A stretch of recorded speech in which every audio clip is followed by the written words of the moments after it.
Hello. Oh my gosh! Oh my goodness. What's happening? Oh, good gracious. Oh god! Oh man. What is the? Ah! We messed it up. We didn't start the stream by you saying life. Life. I should honestly. I should stop recording right now and just have like a close up of the thing, and then just have that come in. I mean, the thing went on for a little longer, right? So That's true. They did hear you say it. That's true. Dang But it! funny. If they watched the VOD, then yeah. I should have edited it. I should have edited the VOD. Ah, that would have been great. It's just life.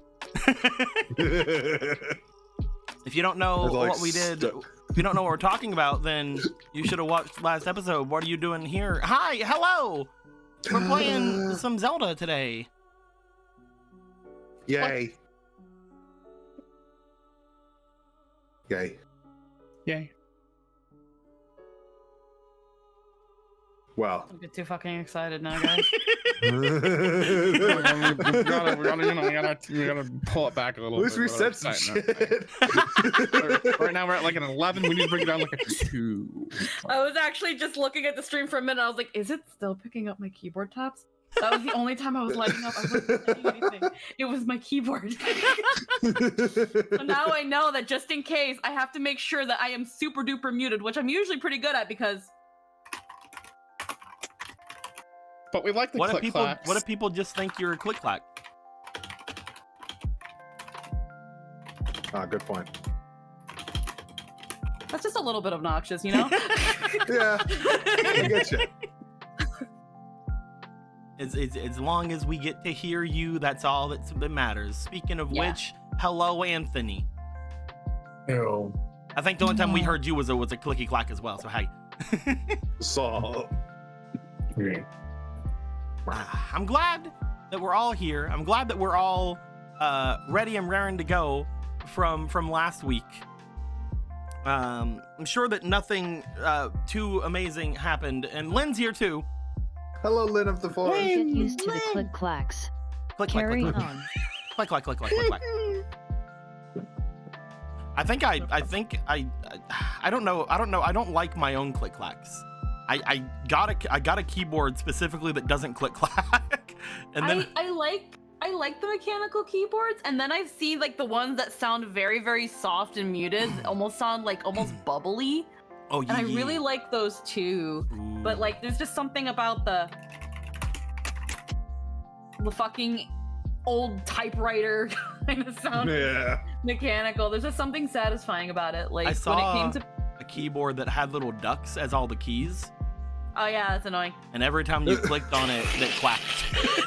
That Yeah, is no, the most obnoxious thing I've ever They heard. said it so literally every time it was a whack, that classic whack sound. And I'm just like, yeah, no, that's how you piss somebody off real I was quick. just like, I want the Yes. Bernard keyboard, please. Whack, Whack. whack, whack, whack, whack. Whoever invented that is you go to jail. I had to swap to mechanical for tech reasons. Aw, Niche gamer considerations. gotcha, Normal gotcha. keyboards have certain key combinations they can't press together. I'm a super nerd. Gotcha. Mm. But yes, great job. I wasn't sure if I was like, the Discord have the quack? Yeah, it does, but it's not the right one. It has a quack, and it's pretty good. Pretty good quack. Yeah, it's a quack. It's an okay quack. We're gonna go ahead and jump into the room. Hiya! Because there has been some things added since the last time, including a somewhat stable connection, hopefully. But we'll see Yay. about that. Yo, we got internet 6 now. I didn't even know we had internet 5. I was like, I wish I had freaking the other internet day, 6. Jester puts in a new router. He was like, we now have Stop internet rubbing 6. it in.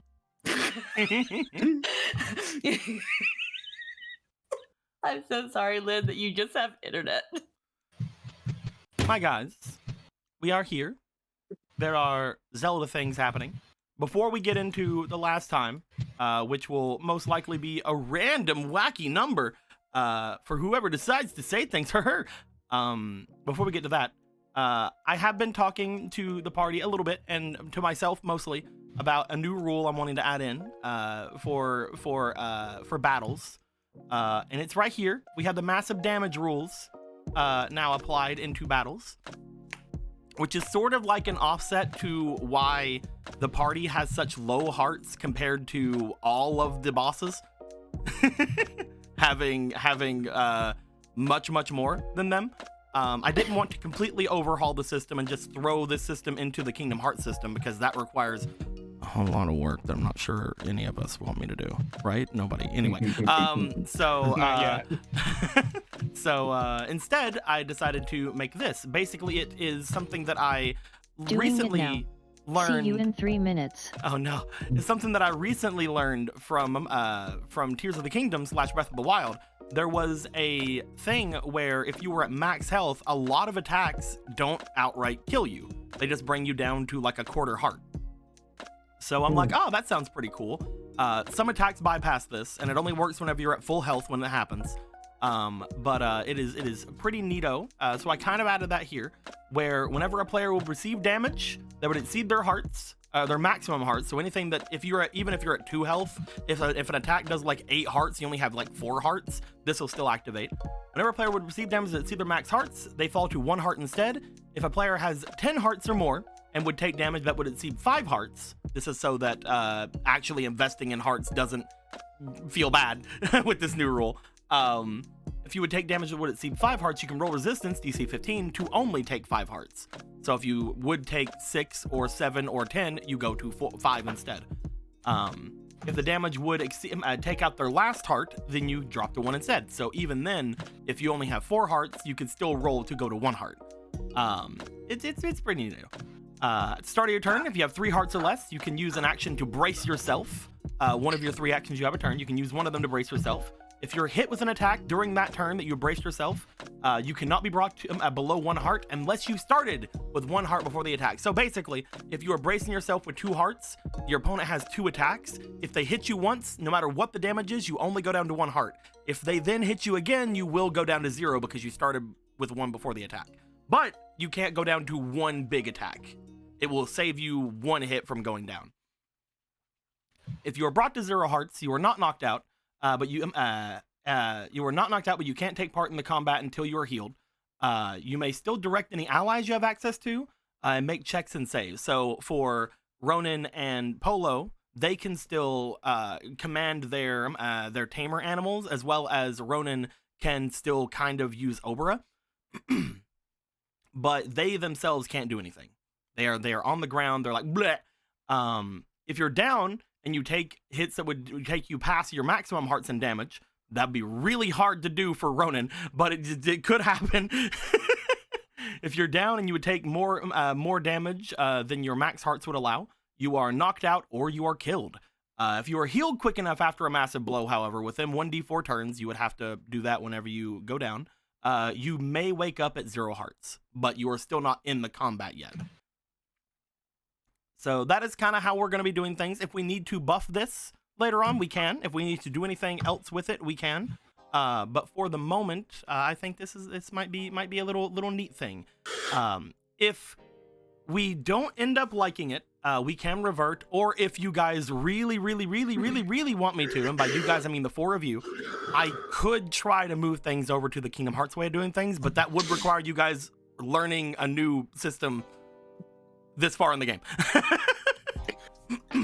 I don't know if anybody else would, and I don't either. But yes, it's basically this is what we'll do until any such reason of doing something else. I thought you were gonna say something smart, like Emerald. I'm sorry. No, I was saying, we're 100 sessions in. I already know it. No, I wasn't going. I barely understand it in Kingdom Hearts. But yes, with all that being said, that is essentially where we are at. I've been very hesitant about changing the system for quite a while, but it is definitely showing its age, since this is, even whenever Avatar was going, this is technically the oldest system that we have been going on, because whenever Avatar had had that bit of a break, we updated its system to the Zelda system with slightly better things. So technically, Zelda was the oldest battle system we have going. But we now have this going on. We're messing about with it. If we end up liking it, we can do things. If not, we'll throw it in the trash and kick me in the face. I'm gonna hold you to that. Don't 100 do more it. sessions. Don't do it. I'm gonna kick your face. Don't do that. I'm gonna roll Gorthos's dice here. I'm gonna roll Thos here, which means that Gorthos will be number 1. That means that Polo will be number 2. Rona will be number 3. Marco will be number 4. Whoever it lands on needs to tell me what happened last time. So Gorthos, what happened last time?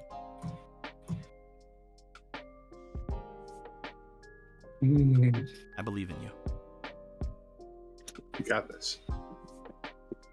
Last time on Zelda, we came to the conclusion that we were going to go into town. And definitely do things in a peaceful manner and not at all try and cause any problems. Yeah, definitely. Upon reaching the town, we were accosted by people who didn't like how we looked and thought we should go back to where we came from. But we managed to get by them because, you know, they're not all that kind of hick out here. He's not wrong. He's correct. Once we got into the town, we set up by the old watering hole and decided to start handing out flyers and putting on a bit of a show for the townsfolk.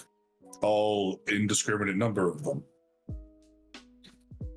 Naturally, the powers in charge of this town took offense to those having fun.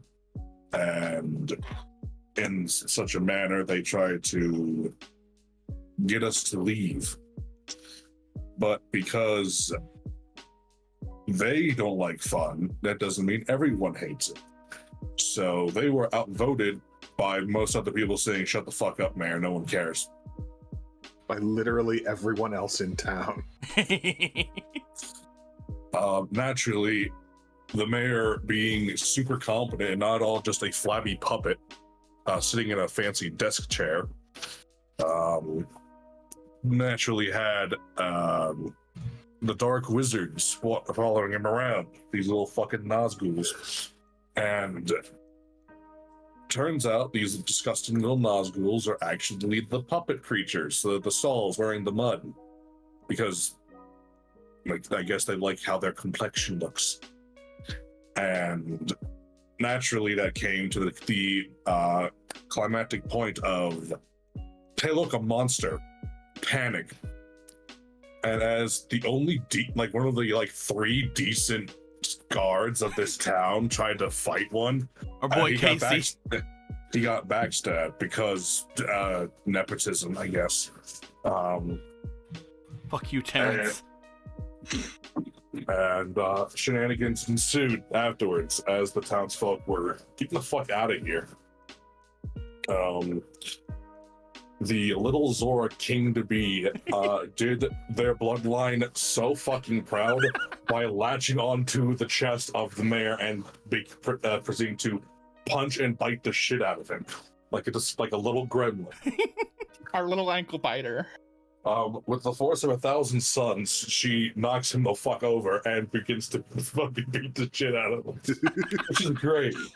One of the guards took offense to this and attempted to strike the child with a bladed weapon, to which their sword is broken instantaneously, and they are made to fucking bow like the little maggot they are.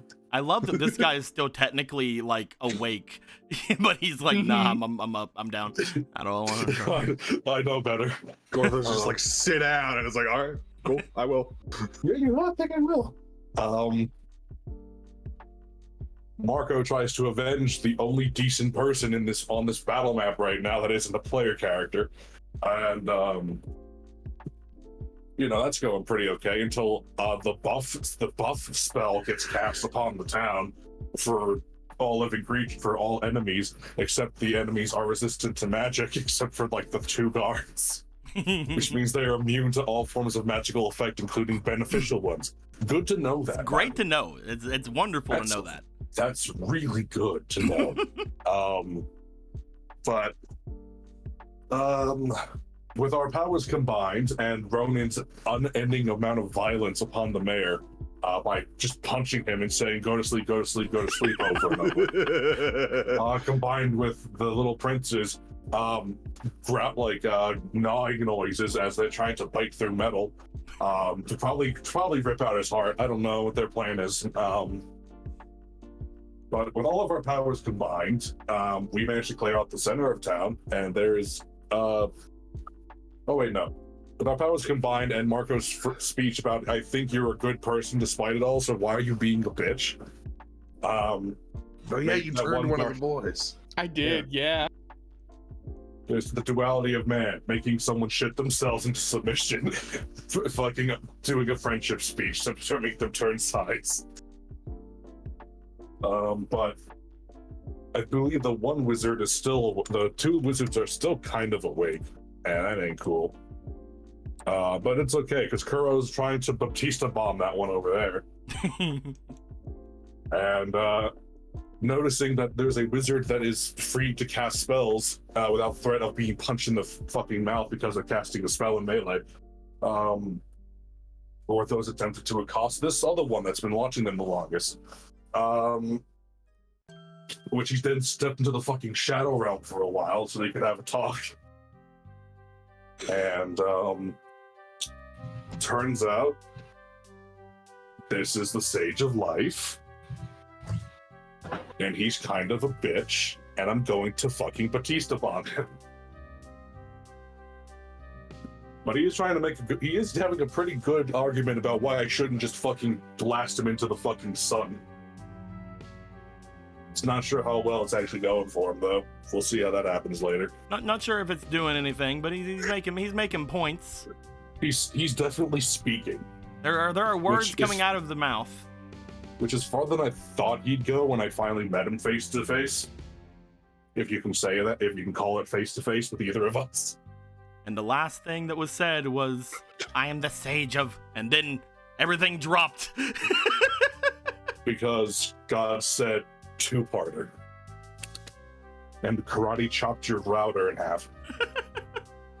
But yes, thank you very much. That was very concise, Anthony. There was a couple of things that other thing was going, but hey, it's supposed to be a recap, not a full telling. Good job.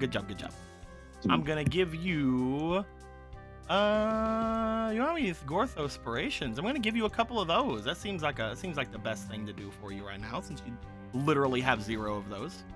I have a single auto success, and whatever these dice will do, I have to 1v1 the stage for a while. I'm gonna give you 4. Hell I'm gonna yeah. give you 4, Anthony. Good job. Just enough Also- time for me to survive, barely. Also, Eggy gave $120 Ooh, hell yeah. Oh, shit. to the 2 Zora who woke a sad little man to reality. One for the child and one for the child and one for the Zora ankle bite. Wait. What's in there? Wait, That's both. they're both. Oh, they're both. to Ronan and then the ankle bite. He mistyped. Okay. All right. Oh, okay. Okay. Okay. It's like, Oh, what? hell yeah. So we got a +1 onto the little king. Yay! Yay! Let's go. Is it +2 now? Is it +2? Did they already have +1? Did they? I don't Yeah. remember if they had. They did. Oh. So that is a did. You +2. are 2 Zora, apparently. I mean, mechanically speaking, you are 2 Zora. Mechanically speaking, you also can bite ankles if you wanted to. I could. It's just not a very effective. I mean, I guess it could be effective. If you've been knocked over, then yes, it's effective. So we'll just Then go you ahead press and them to the ground with your teeth. throw a new Destiny token over here at the boy. There Oh, you go. fug. But Oh, also fuck. because an NPC was done, we're gonna give you guys some guidance tokens as well. Yay! Look at all those guidance. We were tokens. running Oh. low on those. You know what? I'm gonna start giving you guys as many as I give the other guys. You guys are gonna get more from now on. Yes! Yeah. Look at that. Look at that. So many points. Wow. Look at all those guidance tokens. They're great. They're wonderful. So much They're- guidance. But yes, in the last time, the Sage of Life was talking to you. They were mentioning how this was all dumb. You could, if you wanted to, just go back and save your allies. You could just make your way back to the time which they were defeated, save them, and then you wouldn't have to worry about anything. Which you responded that you will keep their memories, that you have their memories with you, and you will use them to go forward. Which he responded, why just the memories when you could just bring them back? Memories are great, but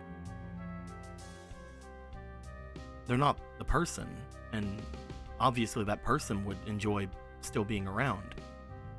As they mentioned to you, as they said to you, if you have any wonder,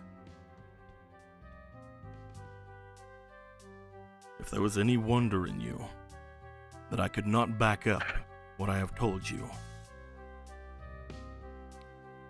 He then took off his hood. I am the Sage of Life.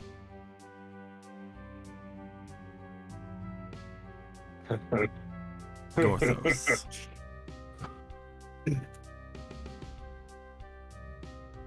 This is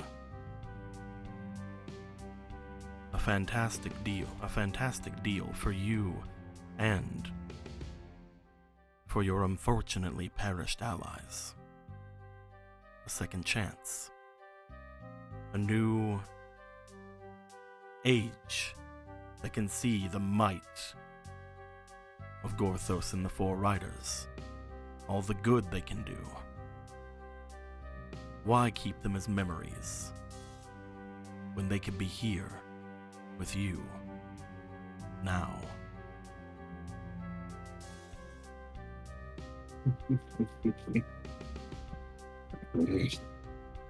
Like Slaverman. Yes. Slaverman was a fool. He thought that he could use demonic blood to raise himself above his station.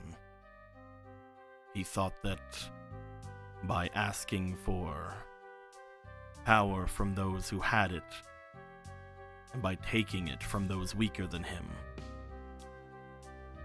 that he could amass enough strength to be on a par, on edge, higher than those who were already gave everything, the effort, the love, the pain to get that far.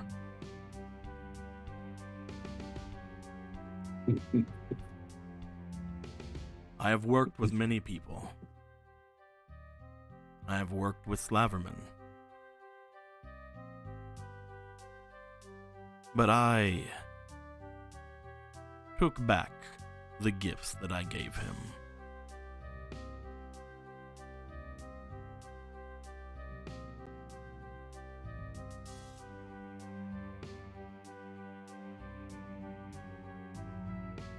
No one else even has to know, Gorthos. Here, we are alone.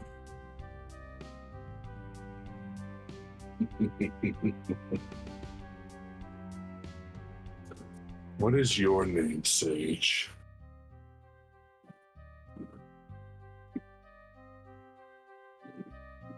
My name is Aghanim. Does that strike any memories? Roll me experience.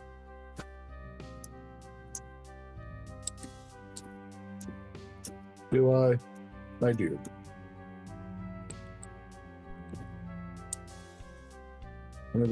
13 plus 7, that's a dirty 20. Roll me one more time. Fake person gave you a fleeting. Oh, thank you.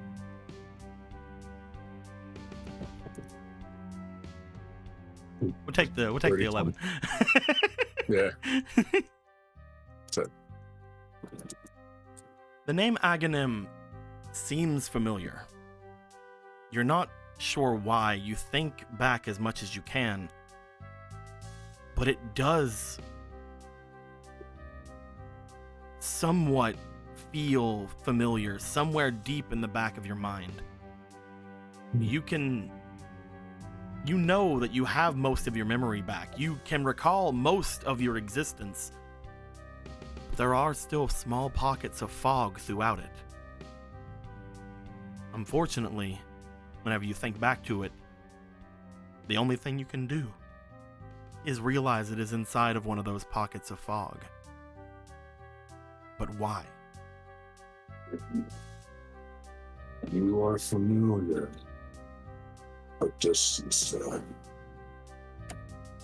We have crossed paths before, though not as enemies nor as allies. You could think of us at the time as master and pupil. Gorthos has trained many individuals. Oh, Gorthos. I mean the opposite. You guys no talent for magic. Your training was flawed. You do have talent for magic. You are a genius. You have another form, don't you? One of the ones that were walking around, keeping themselves about with one of my troop, watching me.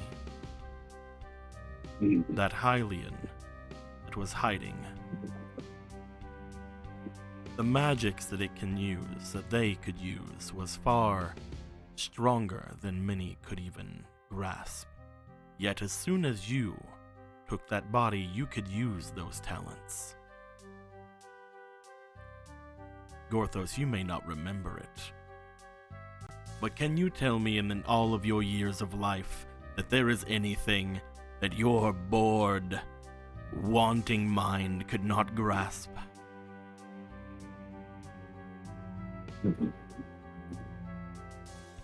You were a very studious disciple. We didn't say it as such, but I saw in you great potential, just as I do now. Then why do you side with demise?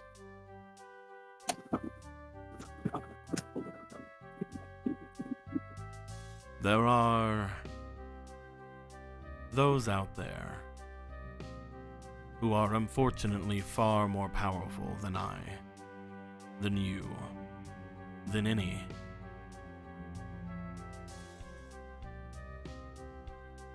It is a matter of survival. If there happened to be a tip on the scales toward the other side, perhaps I would make my way there and tip it ever further.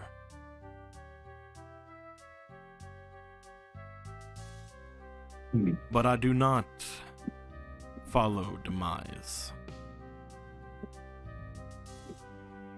I follow the power left behind. A far greater power than that Demon King ever held. A hatred beyond strength, beyond power, beyond life. You follow Ganon. I told you, it is for survival.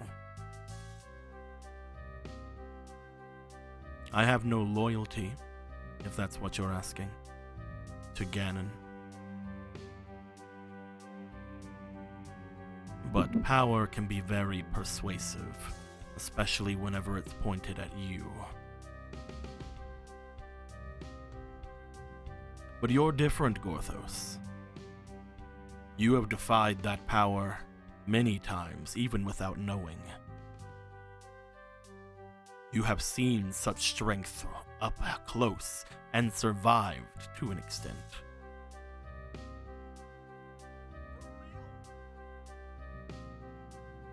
If you were to retain your riders, Or even if you were to just get stronger, perhaps you would be someone that I would find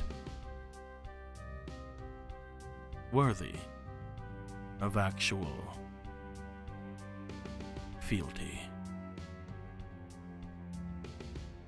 Also, fake person, thank you for $120 again. Oh, Jesus. Well, actually, this is from fake person. The first one was from Eggy. Fake person, thank you for the $120 that says to Gorthos. I Okay. agree. Gorthos is a very strong individual and needs this Even more. strength given to them. Oh, In fact, fuck. fake person, if you could just remind Gorthos that that I'm offering them a lot of things and give them a good kick toward my side of thing. I think he needs that. But thank you nonetheless. Yeah, thank you so much. But he thinks he understands clearly. He understands that you might just be able to give him what he wants. It would be simple. It is actually quite complicated. Again, Hmm. like many sages, all of them think they can do anything and everything that they'd ever want, no matter whom it may harm. You say you understand, that you know what Gorthos has done, what he has suffered through, what he regrets. You're somewhat correct. However, through your words, he sees you for what you really are, Sage. You are empty, grasping for anything to fill the void that is your soul, anything to survive. Oh. In a way, and I were the same. But I found something worth living for. Something that you've spoken of, but you clearly have never had. Love. Compassion. Those that you could call your family. And these bonds that come with it that transcend eons of time. And would the dead say the same? All of those heroes that you brought into that forest, Gorthos? Would they all say the same thing? That they would rather be dead than have you go back on a couple of your morals? It is for that very reason they followed him there. That's why you don't understand. And to be honest with you, there may have been one thing that would have given me actual pause. One thing you could have given me back that you don't even understand you took from me. Oh. You see a smile go across the skeletal face. Is that so? Yes. In all your flippant desires, the lives you ruin and take, you took one very special person from this world. A chance to see him again. I would have given anything. His name is Gorthos. Link. Gorthos, Mm-hmm.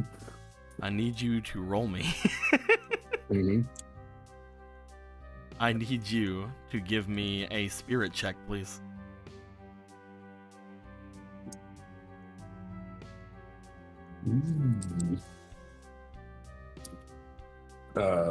Dirty, that's 20. Spirit, I think is what?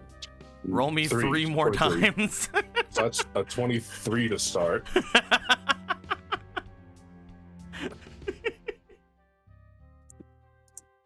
If 23 is still the highest, and let's final roll. Oh, 18, 22, 25. One more time. Okay. Everybody wants you to get this. Okay. You feel as soon as 25. you say this, there is a glow to this person's eyes as they look to you. And you can tell for a moment that they are casting some kind of strange magics. They are curious as to who you're going to say, and they immediately try to read from you what that is. However, you are able to push them back before you say the name. You're desperate to know. I've heard the name, but I do not know them. You really should. Strange. His name, Luke, he is far more important than you could ever have known. Not just to me. He is the only other being that have been blessed by the golden goddesses to have forever. Different than mine, obviously. He's my son, Oh, my little hero, clad in that green. link. Why didn't you say so, Gorthos? You cannot bring him back. I will. You can't. Say the word. You can't, Aghanim, because you killed my son. And I am going to drag your empty, miserable, shriveled soul into the darkest pit of hell for that. You monster.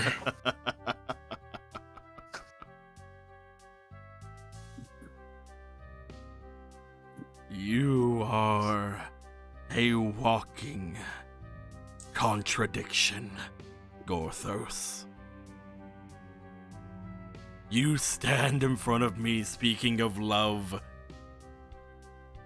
and here I am offering that very same thing to you, and instead of thinking for them, you think to end me. Do it, Gorthos. Drive that sword into my heart, and see what good that will do you.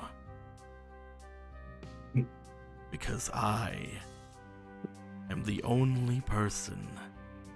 His eyes sockets go wider. The only one that could ever bring them back to you. All the more reason you need to be put down.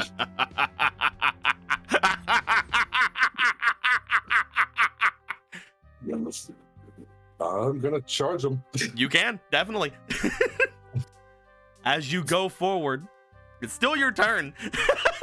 That was all. This whole cut, this whole everything was your turn. In fact, let's go back to. That's not it. Where's it at? Where are you at? I hate it. I hate that Spotify has moved all my playlists around. Grand Stinky here thinking he had Gorthos. Grand Stinky thinks he's gonna get away. Sage of life, more like Sage of stink. Got More him. like you're a big dumb. More like die. As you rush in, he seems to just be screeching, laughing at you as this is happening. His eyes wide with a tiny bit of malice in the back of them, very similar to how your eyes go. I think it's just emanating malice now as a noise that hasn't come out of Gorthos ever. I don't think they're in this game. An actual a demon-like screaming roar. Just Go for it, my rattling dude. out. What do you want to do to this man's? I want to eviscerate him if he even had muscles to do that. I think the first thing I want to do is, let's see. Okay. I need to try and slam him first, because I'm going to smite the shit out of him. I will note, as soon as you go forward to go to strike them, the world around you seems to return. I'm saying this because everybody can now see Gorthos rushing in to attack in case anybody needs to do anything and yada yada yada. However, go ahead and go for an attack. Let's go. 15, 16, 19. 19 hits. Wait, this is one of those bodies. Da-da-da-da. 19 still hits this one.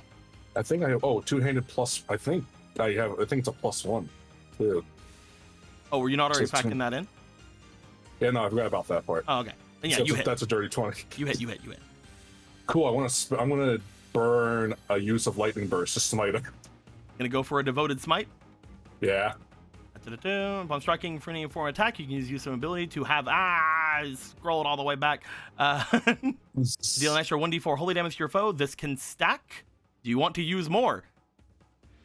Another lightning burst. That's and one other a magic d4. shield. That's another d4. And I'll keep disarm for now. I'll use a dispel. That'll be an extra 4d4 holy damage. So you're going to be striking with your regular damage, which will be, because you're longsword, it'll be a +2. So you are going to be doing base 3 damage. However, you're also going to be doing these 4d4 holy. 3, 6, 9. So we see 13 extra damage as you strike into him. You can tell as soon as you strike, he is weak to this. As you strike into this body, you find that the fairy mud does not stop any of the holy damage. As you strike in, the regular damage doesn't seem to go through, but the holy damage from the blade slices through him like butter. As you bring your blade through them, you hear the cracking of bones as you strike into them. It's still your turn. Okay. Yeah, I do have a lot of stamina, don't I?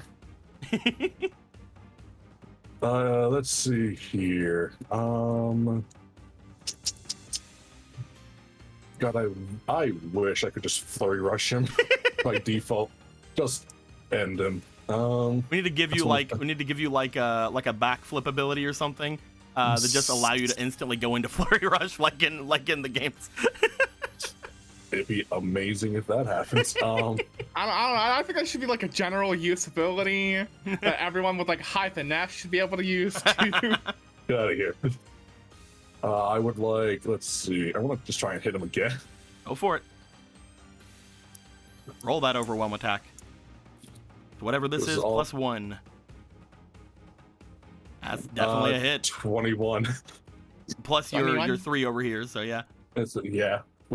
That is another strike. Do you want to hit with any other things? I will remind you, your regular damage did not seem to go through. Yeah, I noticed. I'm thinking I kind of want to burn magic shield because wizard body isn't here. That is one more d4. And I'll also remind you, you do have some charges on your ether medallion. Oh, I do have the ether medallion. You have 4 of them. That's 1 holy. I have 4 charges, which means I have 3 charges. I mean, you could if you want. 1 to 3 charges. I want to use a lightning. I'm going to use some of the ether medallion as well. Okay, so you're going to go for 1d4 holy and 1d4 lightning? Yeah, I'll make this one the holy one. There you go.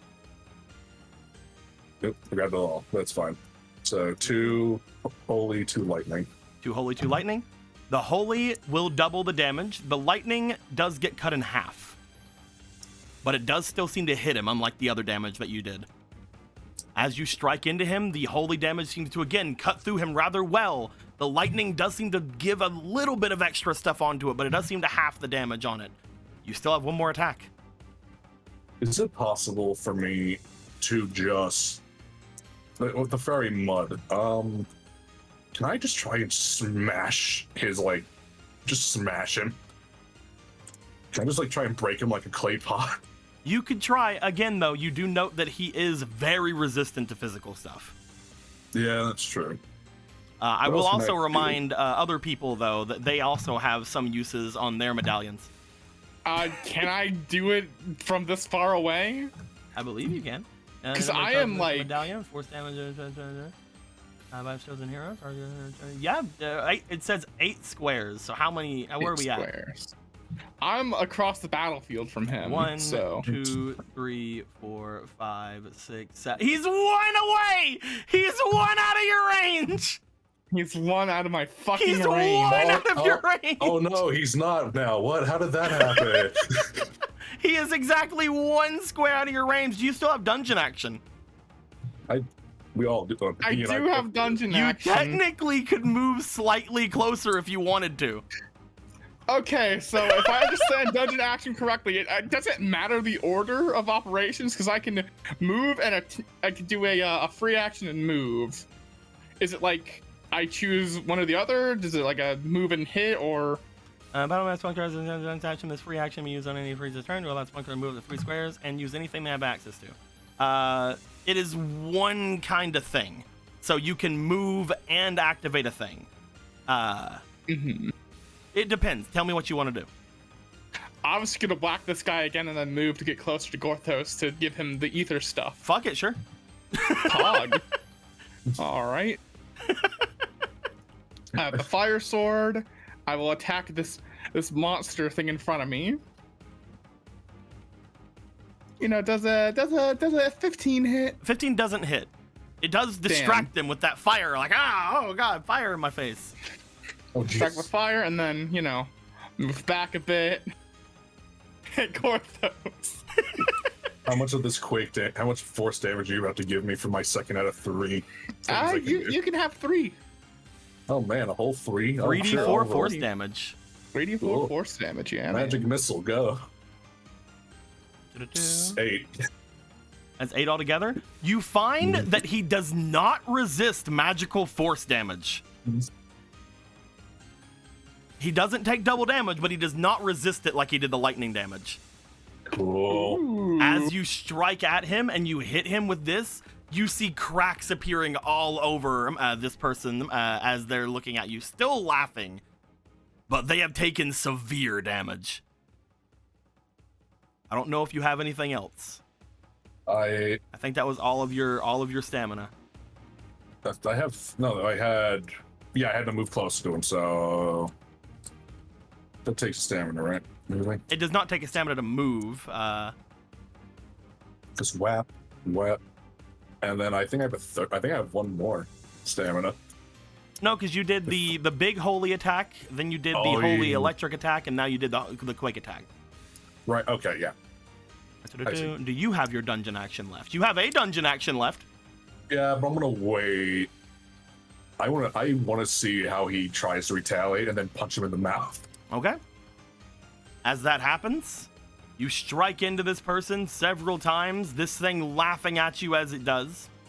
As this goes down. Man, that was 13 in initiative. What were your... I didn't have you guys marked down on here. You guys marked them on your sides though, right? Yeah, I had Marcus 14. That means that Ronan... What were you, Ronan? I don't. Ronan, you were like 1, but then you seized Remember. initiative. I had like a 3 or some shit. Yeah, you seized initiative Yeah. though, so your turn is over for this round. Yeah. All right then. I'll just put 3. We are gonna go to after that. Unfortunately, Or We're gonna maybe go very to fortunately. we're gonna go to the puppets' turns. Oh boy. Hmm. The first puppet will strike against Kuro.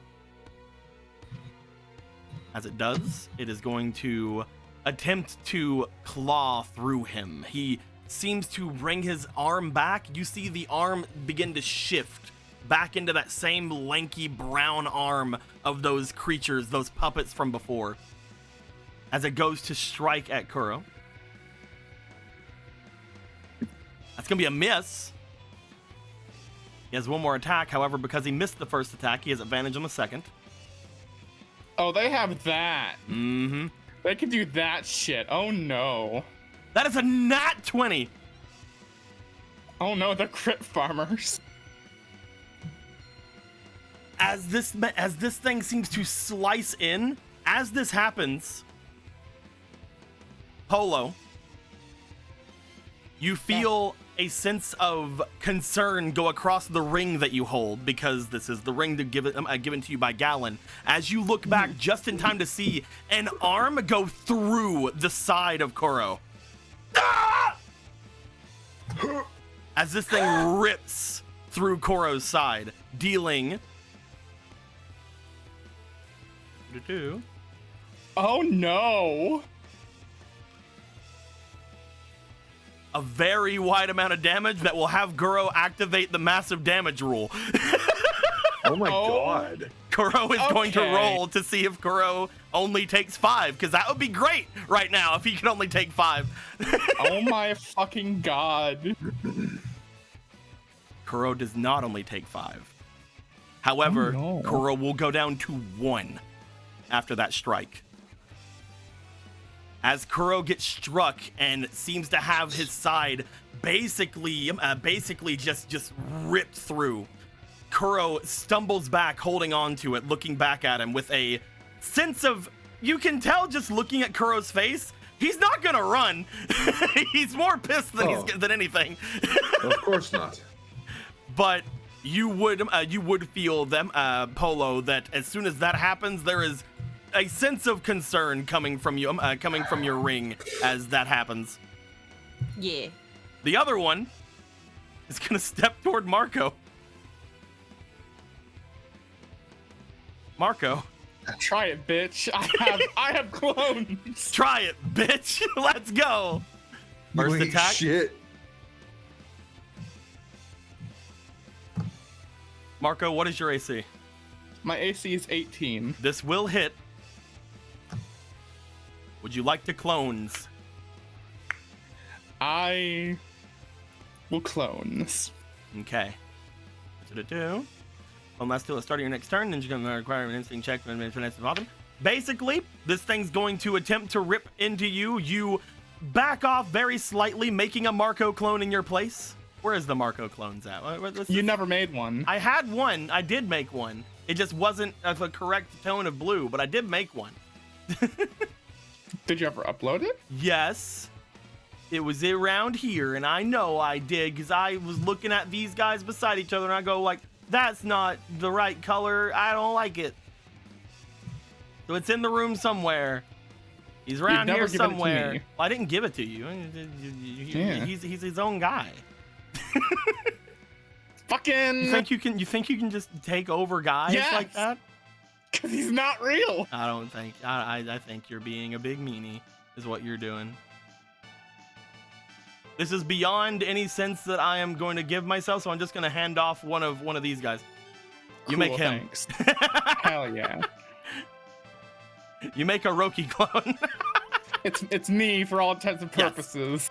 As he strikes into it, that is one attack it will take for you. It's still going to be around. What is the thing it says on there? As the start of next turn, ninja can then hide, require an instinct check against the ninja's finesse to spot them. Clone can be seen through by anything that spot magic or illusions. It unfortunately will not affect them. Mm-hmm. He will have struck this, because that is what the ability do. However, he is not being fooled by it. As That's they're going to fair. go for another attack onto you. But they hit, so they don't get their That's stupid true. thing. They don't get the advantage attack. And that's gonna miss. So Mako parries it with his sword, parries the thing's arm or whatever the fuck it's doing. You see it rear back as it did against Kuro, but you having seen and having heard that happen, you parry it. You step off to the side as this thing strikes into you. As we then go to the last puppet. It is going to strike at Gorthos.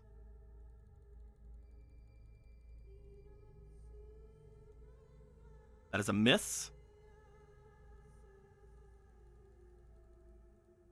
I have advantage. That is a nat 20. Gorthos. Oh no. You see this laughing creature in front of you, screeching laughing as it rears back, its arm turning into that same arm of like a puppet. As it does, it claws forward toward you, slashing at you. Do you have anything you want to do? Any reactions you have or anything? I don't know if you do. That's why I'm asking. I can't remember. Oh, there. Not big on reactions aside for if he misses me, but I mean, technically he missed the first attack if you wanted to feel a hurry rush then. Oh, I didn't realize he missed. Yeah, the first attack missed. Yeah, I want to beat the ever-loving dog shit out of it. You use a flurry rush, man. But I've only used it. This is the second time I've ever used this. Once dodging an attack, the knight may temporarily make their take their next turn. Attack made during this turn deals +1 damage. After using this turn, you get one extra reaction. Yep, you are gonna get a turn. This is my turn now. I'm going to beat the shit out of you. Let's hope you can take him down in this turn, otherwise he's going to crit you. Man, that sounds like no. Yeah, just making this preemptive. I'm using 2 more lightnings, at the very least. Okay. And I hope I crit him. I'm gonna put this in because I'm scared. In case you need it, you also have goddess points. I do. 1, 2, 3, 4, 14, 17, 18, 19. With sword 19. Was it 19? Yeah. That just hits. Because +1 sword, so that's 2, 4. That's a +5, or +8 because of physique. 18 plus flurry rush gives me plus. That, oh my god, flurry rush does give you the +1. You are so lucky. That just hits. You were putting 2 lightning in, you said? Yeah, here's the 2 lightning. How many more? I'm not disarming him. 1, 2, 3, 4, 5, 6. So you're gonna do 2 lightning and 6 holy? Yeah, let's roll the lightning first. Okay. It's fucking 5 lightning. 5 lightning, that'll go down to 2. That's fine. Let's see what Let's see what happens here. Big funny numbers. I already see 1 4. 2, 3, 4. 19. You know what? Have 2 more quakes. Plus 2 more quakes. Do it. Okay. I'll allow it. Plus 4 quakes. I allowed it for one reason. Because he had 4 health remaining. Yes! That's 2 turn the Sage of Life. As you strike into this guy, you know when you dodge the first attack, you see just a seemingly glint in the eye of this creature as it's about to take advantage of your movement. It seems to know how you move. As it screeches laughing at you, you then, in that small bit of time, you turn. Everything seems to slow as you seem to unload a flurry of holy attacks going forward, striking in not only with lightning, but with force and with holy energy. As you do, striking seemingly all around this person all at once, within the blink of an eye. You chip all of the fairy mud off of this creature. As you do, you recognize the creature, as you chip everything off, no longer resembles the Sage of Life. Oh. There is just screeching laughter all the way around.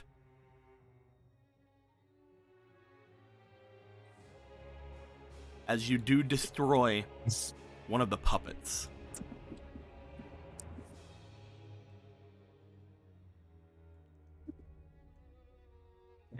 I think he's just so mad right now. Like he's seeing so much red that he's just stomping the puppet into dust. he's just so furious.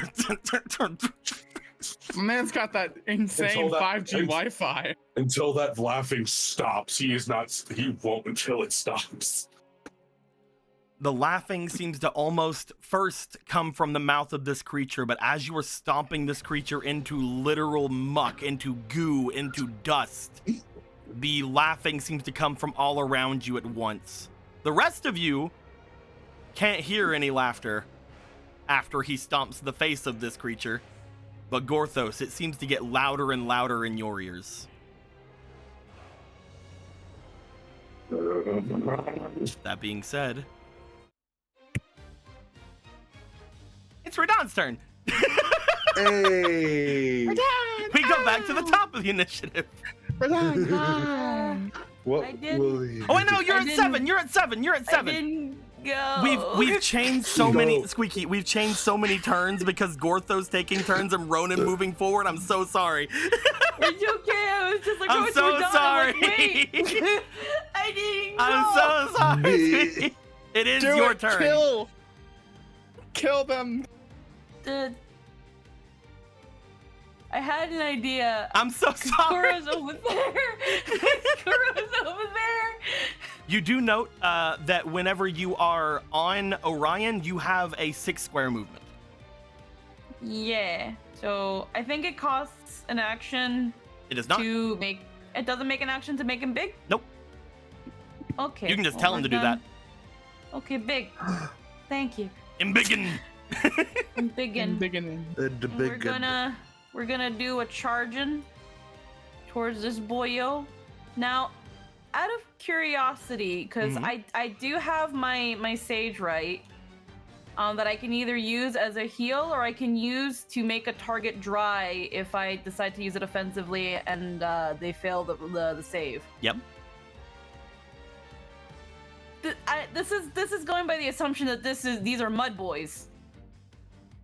I Yes. wanna- Understood. I know where you're kind of getting at. I want to see if I can turn them into terracotta boys. Normally, the dry condition, from what you know, is just a thing to double fire damage on a creature.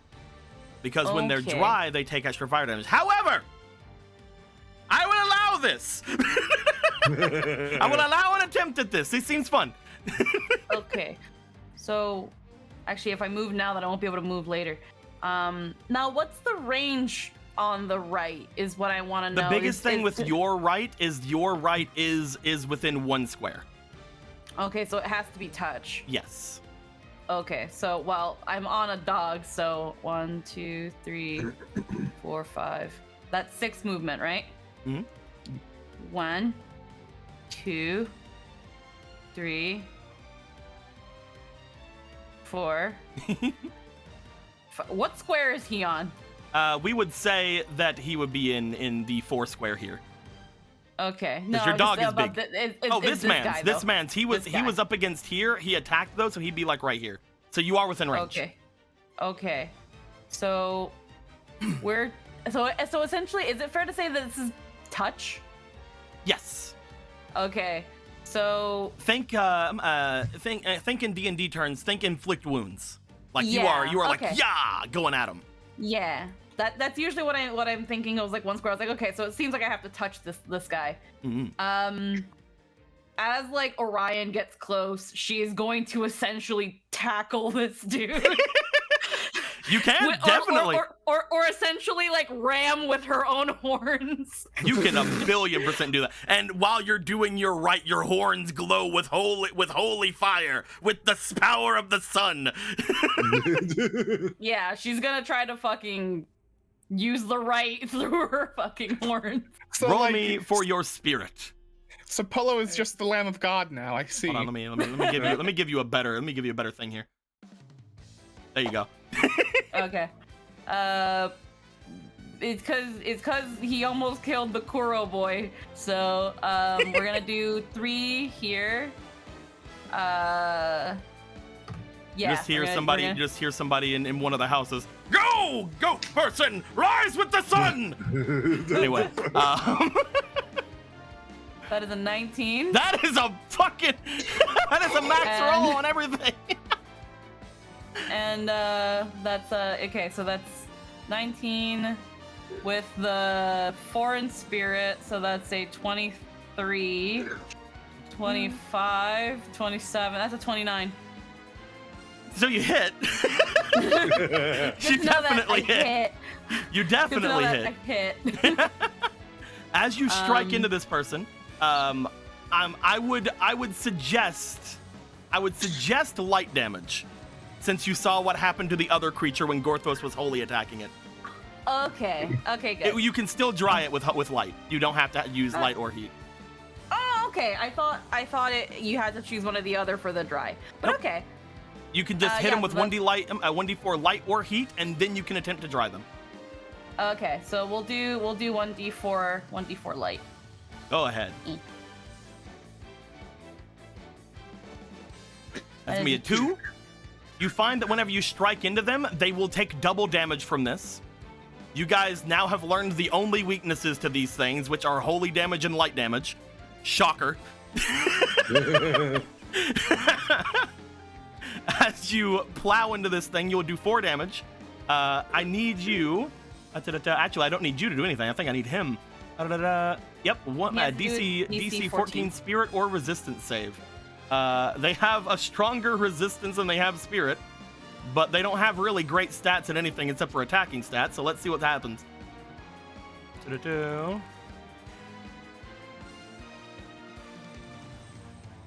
So they rolled a 4. Yeah. Oh, how do I do this? How am I gonna? So, Polo, Yeah. when you're drying this creature, what exactly are you wanting to do here? What do you want to? You know these guys are made out of fairy mud. You know whatever their skin is, it's false. It's made out of this fairy mud to look like some kind of human or Hylian skin. What are you thinking? What's going through your head when you do this? The general idea is for this to dry them up to the point that they either crumble or are pretty much prone. All right. We're aiming for prone. Polo, roll me for your spirit. Alrighty. I'll put this one back. You have guidance tokens or goddess tokens if you'd like. What?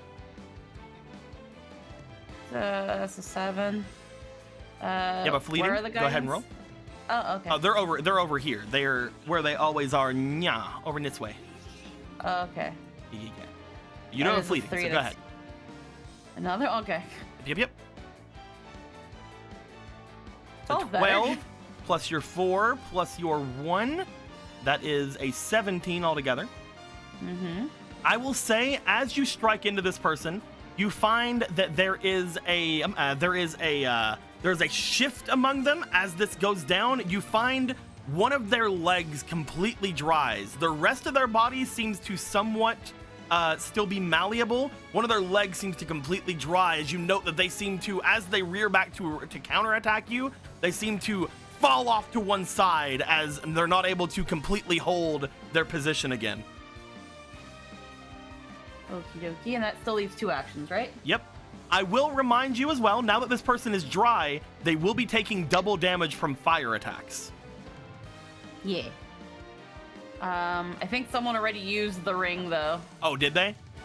I think someone damn. already used the ring. Did we? I can't remember. I don't think Maybe. they've used it in this fight. That's fine. Not that I can We need remember. a token. We need a token. I'll give you a token. Yeah. Here, give me a second. Let me give you a Dorito for that. You can have this Dorito. Let me give this one. Yeah, because I know both of them have. I think it's either one use of one or the other, or one use of each. Can't remember. You how have it one works. use of one or the other. Alrighty. Well, This thing potentially can get better, but right now you only have one use of one or the Yeah. other. Alrighty then. Then in that case, Yeah, flame burst. All right. You are going to attempt to send forth small flames to strike an opponent. Build a roll and deal damage to them. Such flames may burn them. All that good stuff. Go ahead and roll me for your magic. Magic. Magic. One sec. Let me just look at this one more time. You can also use the goddess tokens if you'd like to get advantage on there. Girl. You use 2? Yeah, I'll use 2. Okay, go ahead and roll it. Look.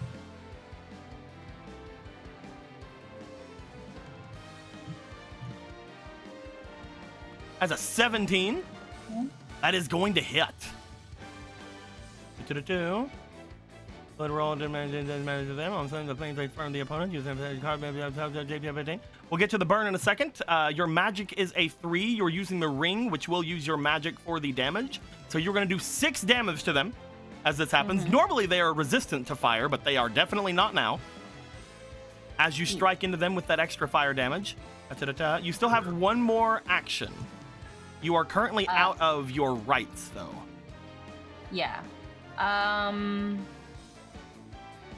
This is probably where she'll ask, she'll have Orion attack. Oh, definitely, yeah. You can tell him to attack. Yeah, so she'll use her last action to command Orion to attack.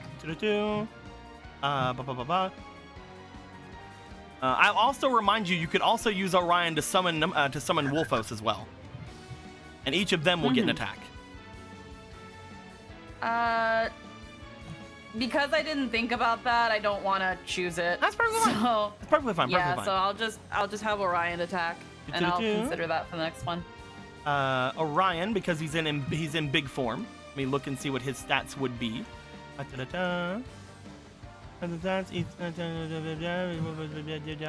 Double his stats. Okay, so we use a +8 right now for that attack. Go ahead and roll me a +8.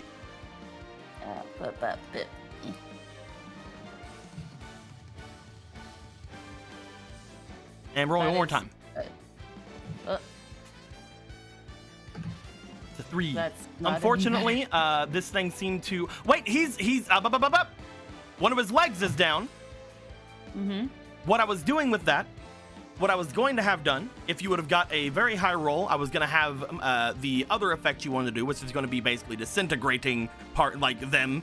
However, because you rolled the other one and I made one of his legs go, he is essentially prone. Roll me one final time. Alrighty. As an 11 plus 8, that is a 19. That just hits these guys. Orion is going to do 4s of damage. No, d6 plus 4. So roll me 1d6, please. Yeah, whatever. When he says 4, that is a 7 altogether. They will half it because they are resistant to physical things. However, that is still another 3 damage onto this guy. Yeah. As you rush in to protect Koro, Koro is looking back at this thing, looking at you, having just rammed your way in with the power of the sun. Dried up one of their legs. A large amount of heat and light seems to be encasing this area. But that is all of your stamina. Is that you for this round? Yeah, that's me. Now we are going to go to Rudan, as we're back to the top of the initiative. There's only one person within range, so they're going to... Oh, no. Yes, little king. Watch as we beat this thing together. Yes. Oh, no.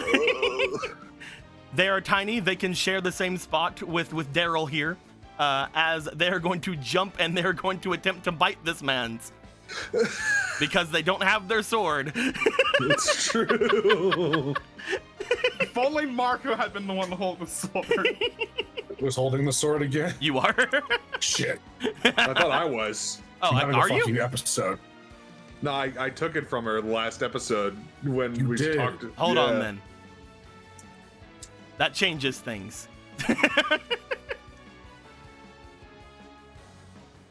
They stop. Yeah. They look to Ronan. They will step into the same. They were already here. They were in this square. They look to Yeah. Ronan. They Yeah. point at sword. I need it. Can I give it to them on not my turn? Sure. Sure. I'll give it to her. They draw the magic blade. And then they're gonna It's an rush into emergency. battle. Oh, this is gonna be Marco fun. nods approvingly as she arrives. They draw their anti-magic blade as they are going to go for attacks on this person. And because they are using their anti-magic blade, their attacks are going to be with advantage on this magical creature. On this very, very magical fairy mud creature. I fully had anti-magic resistance instead of just magic resistance. That is an 11. That is not a hit, unfortunately. It's fine. She has more attacks. She strikes, flips, and then she will strike again. Yeah. The flip wasn't intentional. It was just from the weight of the sword carrying them. That is a natural 20. Yeah! Slice him up. Fucking kill him. I'm gonna make sure that this has the same thing that the diamond spear had. Good. It does have the same thing the diamond spear had. Good. I don't think that this is gonna be exactly how it's gonna work with other things, because unfortunately this is the puppet. However, you do find as they do their flip, they will jump off of Daryl. Daryl has a shield up. She jumps off the shield. They will rocket through, and you see them slice the head off of this creature. Oh my god. Ooh. So the diamond spear and this weapon are technically Vorpal blades. Oh, Oh, it is a mirror of the diamond spear. Martha, we need to upgrade all of our weapons to be Vorpal blades. Fuck off. having a However, moment. I'm just going to do crit damage to this thing because this thing as a puppet can still move without its head. So that is unfortunate, but it is still funny. It is still very funny. Let it die anyway. Da-da-da-da. Oh, I just teleported away without seeing the ding. That is going to be 10 damage onto this thing, which cannot be reduced because this thing cannot reduce damage from this blade. That is their second attack. NPCs only have the 2, as that is their turn, as they will have rocketed around and sliced the head off of this creature. As it happens, she will look back at it, and you note, just looking at her, as she like moves the blade around, she like tries to like strike a cool pose and like swipe the sword around a little bit, but then she doesn't think that was a good enough pose, and she strikes another one, and she strikes another one, and she'll continue This doing that until her turn. continues. This creature is still standing without a head. We are gonna go from there, I believe, to no, it is not to Marco. It is technically, I believe, the knight's turns. This Alright, knight well, is gonna knight. continue to grovel. Good. Beryl will stay down. He's like, nah, this ain't it. Daryl, however, is going to look toward this small creature. He's going to look over toward where Marco is. He's going to look down toward their best friend, Casey. The best among them. The best among us. He's going to stand over Casey and stand between this creature and Radon, putting up his shield. Good man. Good man. That's him, though. That's literally all he can do. He can't do damage to this thing. Even buffed, he can't do anything because the buffs were to hurt us. Speaking of the buffs, we're going to go to initiative 20. I have to roll for a certain thing's spirit.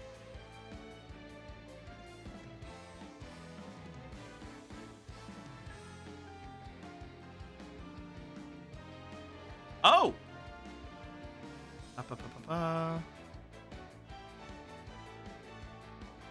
Gorthos and Polo, Mm-hmm.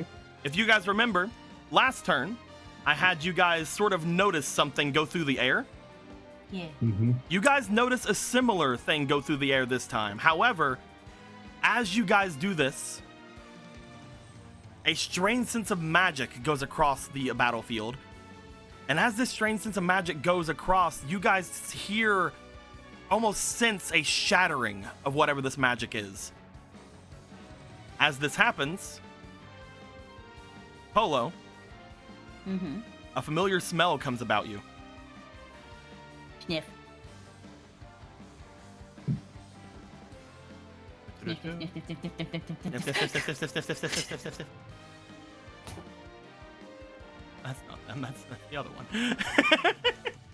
It's like I almost, for a minute, I almost forgot over the smell of Play-Doh Man. Unfortunately, I can only find. Don't worry. I'm just gonna change his name real quick.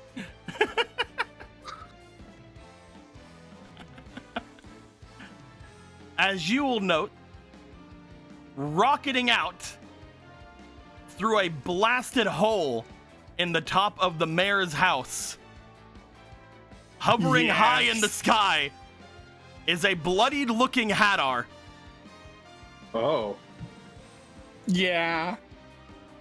Yeah. shit. I have a Hadar was being held by a certain boy. Unfortunately, that boy is dead. That boy was murdered by Gorthos, you see. As Hadar comes rocketing out, looking extremely angry, as they are up into the sky, they look over the battlefield. They hold a hand out toward these creatures. However, seeing that the only creatures left in the battle are a groveling knight, a knight that seemingly is protecting you guys, and the puppets that are basically immune to magic shit, he will raise his hands over toward the battlefield, and as he does, how many is he going to affect with this?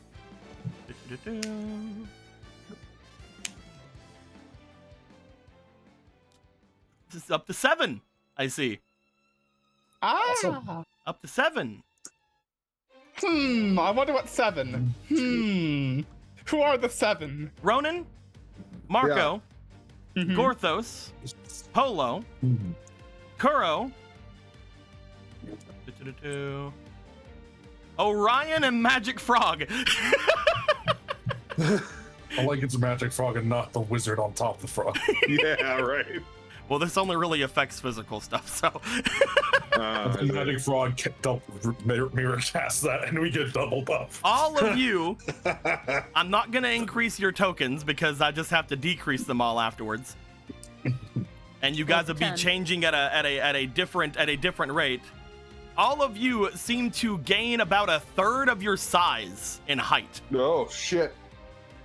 As he is going to cast a buff on all of you that is going to give you guys not only a d4 of magic damage, sucks it's magic damage, but you know, what are you gonna do?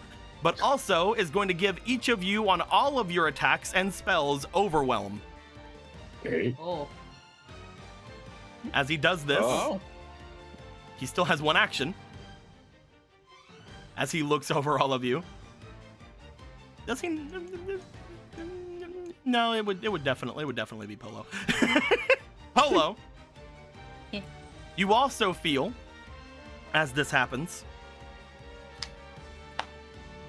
a sense of heat come across you. As this goes about, you feel almost like a boiling inside your blood for a moment. As you feel not pain from it, but you definitely feel demonic strength come across you. As he is going to not only force you into your high demon state, but he is also going to be giving you a d6 of fire damage. Oh. As you are now Big Polo with fire damage. Oh. Ooh. That is all he can do this round. As we are then going to go to Marco. I see. I love that now Marco is bigger, but his clone has disappeared but was smaller. Yeah, his clone would have been smaller, yeah. It's gone now, Yeah. though. It's out of here. It's gone now, though. Bye, Roki. I'm eating it. Bye, Roki. Seeing this, Marco will nod up to the boy, and he will shimmy over here. Yeah, let's go for an attack. Yeah, look him in his eye and fucking take him down as you stare down toward his head on the ground. Yeah. So anyway, overwhelm. Let's see here. All of your attacks and spells will have overwhelm. This is in addition to any overwhelm you already have. Mm-hmm. So it's 27 altogether. That's a hit. Do I hit one of 27? Okay. So it's the fire sword. At D6 fire damage, the weapon gains 1d charges. I will use 2 charges to do the damage of the blade. A D4 2d6. that. 2d6. And you also get a d4 of magic damage as well. Yeah. All of this, unfortunately, will be halved, but we'll see. That's pretty good, though. That's pretty good. That's 6 damage altogether, in addition onto this thing. Mm-hmm. The physical damage he seems to completely resist. So your extra 1 or 2 damage you would have done The outside. 1 from that. damage I would have done with the blade part. Yeah. You have 2 more attacks, though. Yeah. Nope. That is a miss. 1 more attack. Miss. No, I'm not gonna go for that. I'm gonna just go for another attack. 9, 4 plus 7. That would be about. Is that a 20? Is that a 20? Yeah, that's a 20. That's a hit. That's a hit. Very much. Do you want to use Do any more of your thingies? You have 2 remaining. I will use 1 more thingy. All right, and you still have the d4. Yeah. That's another 3 damage. But the 3 damage. Does this do base just that? It just adds that? Yeah, it just adds damage. Mm-hmm. Oh, the sword. Wait. Does the sword? Does the sword deal just? The sword just a D6 does of the fire damage. So roll me 2 more. Roll me 2 more d6s, Hell yeah. and we'll take half of whatever that is. So 2 more damage. 2 more. Yeah. So altogether, that was 2, 6, and 3. It's not looking great, especially beheaded. Yeah. But you're not sure if that's because of the beheading or not. Who knows? That would be Marco. You're gonna go all the way down because we're skipping a lot of turns to Kuro. Kuro is going to look off toward you, Polo. He is going to stand up. He sees this person is basically attacking with some disadvantage on you. He's also dried and a bunch of things like that. Kuro is going to go over and he is going to tackle him. As Kuro is going to attempt to grapple him onto the ground. He might not be able to do damage, but he can still hold him. First attempt. Against this thing's physique. Even with this thing getting a 14, Kuro just has that much more regular physique. Kuro does not have to try again. He's going to anyway. He doesn't have anything else to do. He's going to punch him, but it's not going to do any damage. He would do it again anyway. All right, good. Polo, you see Kuro still pretty bad off. But as he does rush over, he grabs onto this thing and tackles it to the ground and begins trying to bind it on onto the ground. Get him, Polo! Yeah. And he does. We're gonna go to Misty's turn. Yay, Misty! Emotional support. Go. Next turn. I believe in you. I'll save the child. The child who took off the head of the monster. That is them as they rush over to attempt to pick up child. Garthos! The laughing's still happening, isn't it? The laughing is still happening, yes. Actually, no! Because Hadar has now been freed, the laughing has stopped. The only real question is was this the sage or was this a puppet? That's knows, my man? only. He called it a puppet before. Yeah. But who knows? Let's see here. I don't get any extra movement yet from knighthood, but I will say, currently right now, It looks as if the one that's over by Polo is somewhat worse off than the one that's down here, even though this one's been beheaded. You also note that that there is a Radon down here, but that's up to you. Whatever you want to do. How many squares of movement do I have again? You have 4 squares, and you have an extra 2 per thing you use. Okay. Can I make it to this? Do I have the ability to play? You Why is can it get there sun's and up? then do 1 attack Cool. if you use up your 2 stamina to get there. And a dungeon action to do another attack. That's true. Meow. Hold on. Meow. Just sprinting this is full plate, and he's just moving. He's schmoving. You look down. As you stomp down on a head.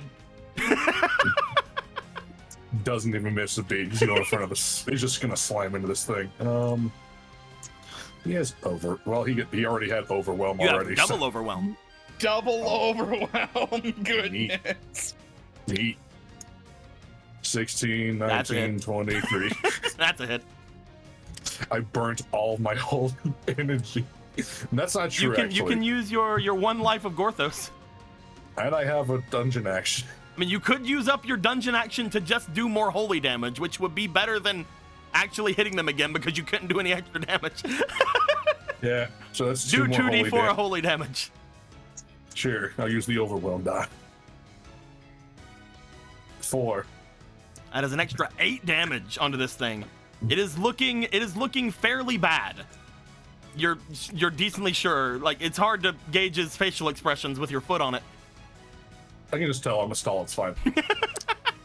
It's just we just know. We just know those things. This is how that goes. Da-da-da. With that being said, we are going to go.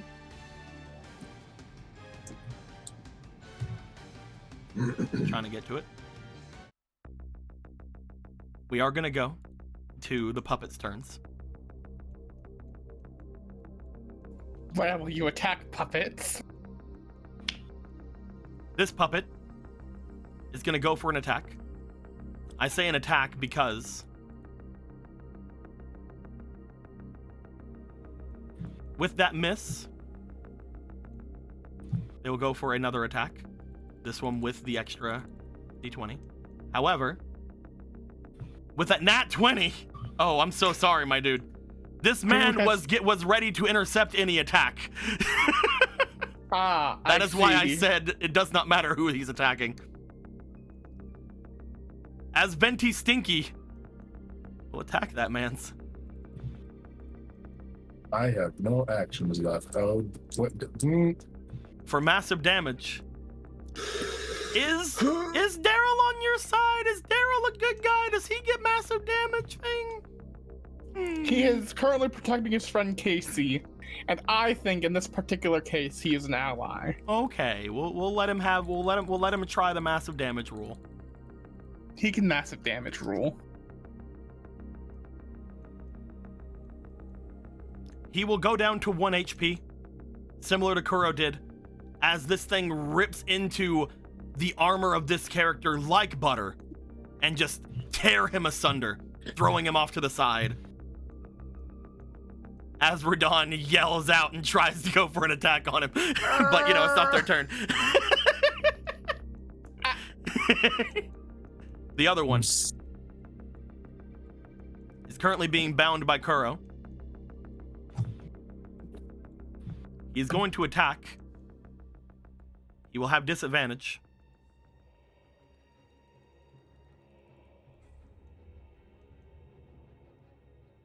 That does not hit Kuro. As he flails about trying to hit Kuro. He does not. However, he will have advantage in this roll, which means he has a straight roll on this one.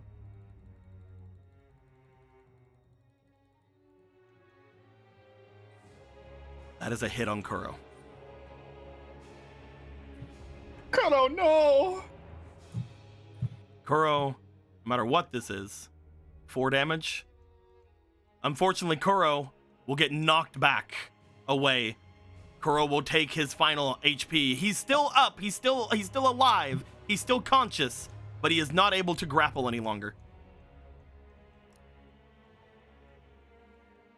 He is still prone. This man's is. As we then go back to Polo's turn.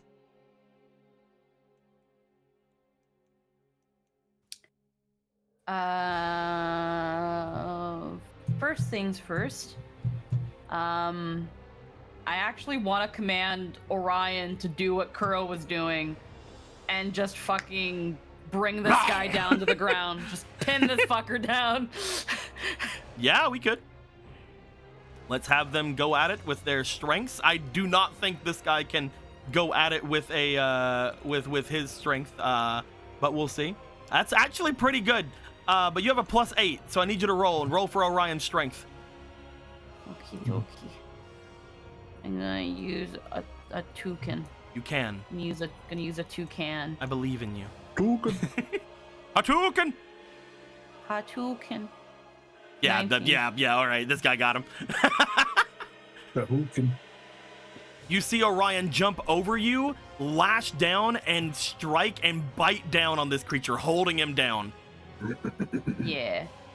So now we're gonna pull out that bow and load up that iron-tipped arrow with all the buff shit. You're just And like just- point blank shotting this person. Yeah!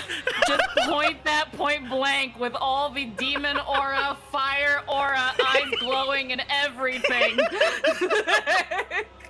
Yeah, dude, let's go for it. You guys ever think that we're pretty scary? I'm thinking yet- that's session she's 1. got the demon slayer eyes right now. Those are like trailing.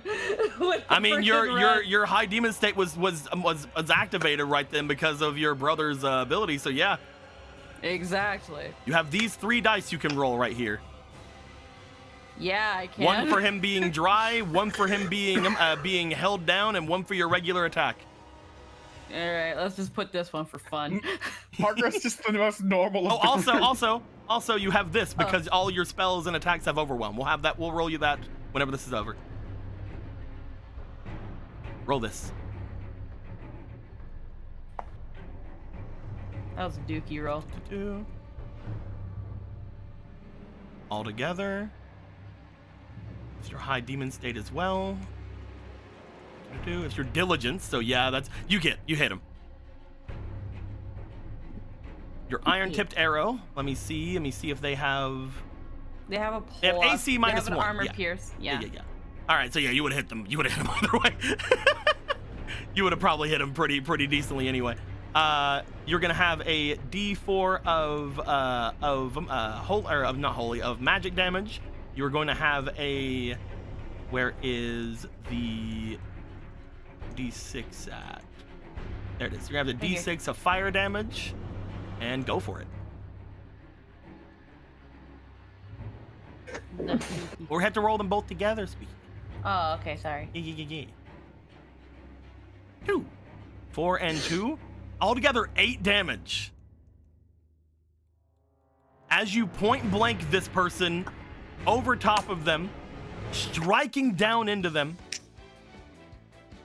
you see the mud along them, the dryness that has overtaken them, as well as the arrow striking point blank into the malice behind their eyes. This creature seems to erupt into demonic flames and stop moving. Split. You still have one more arrow attack if you'd like as well. Yeah, I see this fucker over here. I'm gonna see if I can thread the fucking needle. You're basically Just Robin Hood. fucking Go for it. Just turn around again, fucking Goblin Slayer eyes. Fuck. Yeah. So. Do I D20 have plus to roll 4. these? Okay. Or D20 plus D4. 10. 2. But you have your high demon state on, so you're going to be gaining your double. You hit. Okay.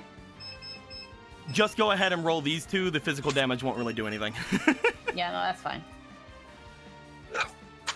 That is going to be 4. 5 altogether. That will be 3 damage altogether because we're taking the 2 and then the 1. It's still up. This headless creature is still up. As we then go Alrighty.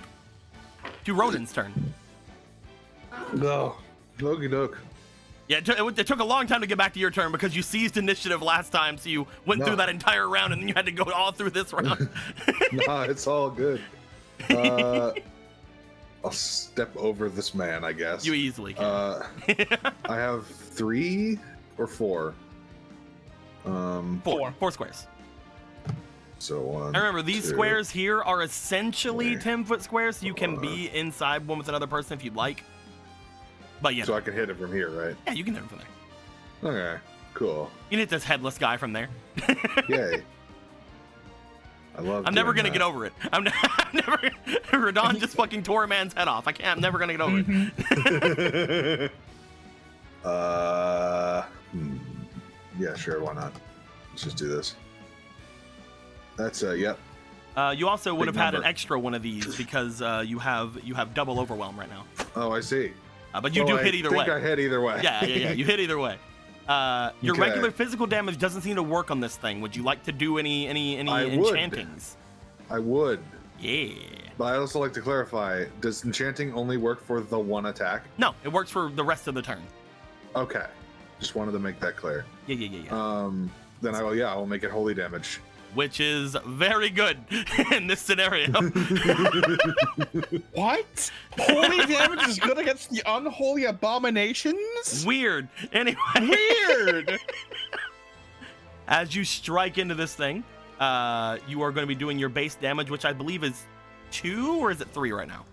I mean, you gave me an extra overwhelm thing because it's normally 2. So Well, would I the get overwhelm another doesn't give one? your damage. It goes to. Okay, then they would just be 2. So that's plus 4 a damage D4 altogether. Magic. And the of D4 what, magic. That's true. That's true. Roll a D4. Does that also convert to radiant or holy rather? Let me read the card. Generalize one Chinese melee attack. Decide to swap out the damage of your melee attacks depending on the elemental abilities. It says damage of melee attack, so I'm going to say your buffs are still the buffs. So this will Okay, still just be so- magic damage. So it does. I rolled the 2. It's an extra 1. So you do 9 Okay. damage. Okay. So you still have 2 more attacks. Go for a Ween Eye. I do. Go for a double overwhelm Ween Eye. Double will. overwhelm Ween Eye. Oh, that teased you. That teased you so hard. That's still a hit though with the physique. Okay, cool. So I will, I guess, roll. Roll the super Ween Eye mode. That's gonna be 2. I'll We'll roll. say this one here is the magic damage, Okay, cool. and the other one's the holy damage. So it's 2 holy 3 and holy. 3 holy. It's 3 holy and Or no. 1 magic. You're right. It would be 2 holy it and then 2? 1 magic. So Okay, so that's 4 holy altogether then, yeah, because yeah, you're yeah. doubling it. 4 holy and 1 magic. It's another 5 damage. This thing is looking rough. Gonna punch it again. Also, Obra gets a thingy. That's true. You bug over there. You got it. Good job. I like that. That essentially means that you're like inspiring her every time you hit. Yeah, dude. I mean, in a way, yeah. That is a hit. All right. So this just would do another 2 plus We're just looking at the magic damage here. 1. That is a 5 damage altogether. Do you want Obra to use their move? I'm trying to think what else does she have aside from this? She has your magician spells. So Yeah, she has all my stuff. They can use any of these things, including turning people invisible, levitating people, teleporting people different squares away. She can do those things. She can flame burst, and she can use Zora magic fireball. Okay, I thought she She had can like a also watery move, thing as well. so you can have her move to get in close to anything as well. Okay, does this go towards her like dispel and her water and all that shit that she can do as well? Basically anything she can do. Yes, I don't have the water spell out here. Let me a second. Let me get it Okay. because I did not grab the Not water. that I plan to use it right now. Just Oh yeah, I'll get it It'd here. be good to have. You can decide what you want to do. I'm grabbing the water anyway. Okay. Yeah, I mean, I guess I'll have her do that. I'll have her do a fire. Just gonna get liquid burst here. There we go. Perfect. Bloop. Do you want to do the fireball or do you want to do the fire burst or flame burst? This fireball will do more damage. I'll do the fireball. Okay. Because fireball will do 1d4 plus their magic, which is a lot. 6. Yeah. So go right ahead. Come on. They will also have overwhelm Oh, okay. because that was. Did he target? Wait, no, her with you're that? right. He targeted Magic Frog. You're right. Yeah, the fucking dingus. Fucking idiot. He targeted Magic Frog because Magic Frog's the one that defeated him before. Mm-hmm. He respects the wise old Magic Frog. So that all together with her is a +6. That is a 17. That is a miss. Hold on. Uh-huh. Hold on. Mhm. I used a Dorito, Uh-huh. which means I can attack again, right? Yeah. Yes. Does that? I mean, that's what we said. Yes. It does, right? Yes. Okay. Yes. That's why I made them Doritos down here. They don't work for Okay. these are her Doritos, but this one you did use. Oh yeah, no, I'm not talking about those. I'm Yeah. talking about- That's where my brain was trying to get to. All right, so you have one more attack then. That's a natural 20. And this is a Weenai This as is well. a Weenai. This could do some big things. Roll me that Weenai damage and that extra magic damage.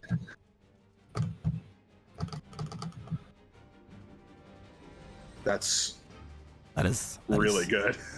That is max damage. So that's That is 5 10 radiant. that is- or 5 holy. That is 12 damage altogether. Be 5 holy, then yeah, I think so. Or no, because this would also be doubled, right? So it would be 14. Yes. Oh, wait, because then that would be doubled.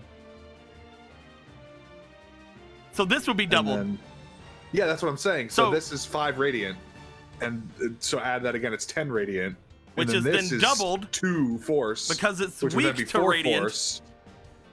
And then there's my normal damage, which is +1, so that's 2. which again. doesn't matter. Wait, no, it does matter in this case because you did the 'Cause it's holy radiant. thing. Ronan, Oh wait, no. It's, math is hard. Ronan, I'm sorry. Ronan. Yeah. how would you like to completely eviscerate this man? Oh shit. Because he only had 7.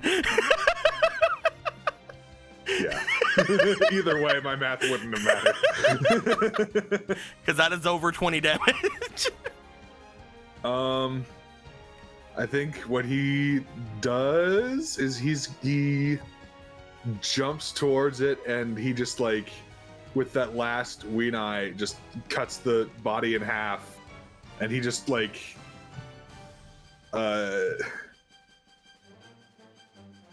shoot, man, I wasn't expecting it to go down. I never have these things off the top of my head. He'll just heckin'. Or no, you know what he'll do? This is flavor. It's dumb. It's not actually what like the mechanics would say, but whatever. Who cares? He's gonna fucking. He does that. He like goes through it with the first couple attacks. He picks up Rudan and like propels her towards it with her sword. So I want everyone to get an idea of what just happened in these last 6 seconds for this man. Marco rushed forward, striking about, hitting some weak points. As this man retaliates, taking out our new friend Daryl. More retaliation from Gorthos as he ran up, slicing into this man with more holy fervor. An arrow of flame striking into this person, knocking them back slightly from Polo. Some fireballs coming out from Obra, and a volley of blows, a flurry coming out from Ronan as he then swings the child like a club. As Radon takes off another limb of this creature, and by limb I mean slices them cleanly in half, Bisects it. bisects them down the middle, flying through this muddy skeleton. Perfect. As it falls. As all that happens, the area goes still.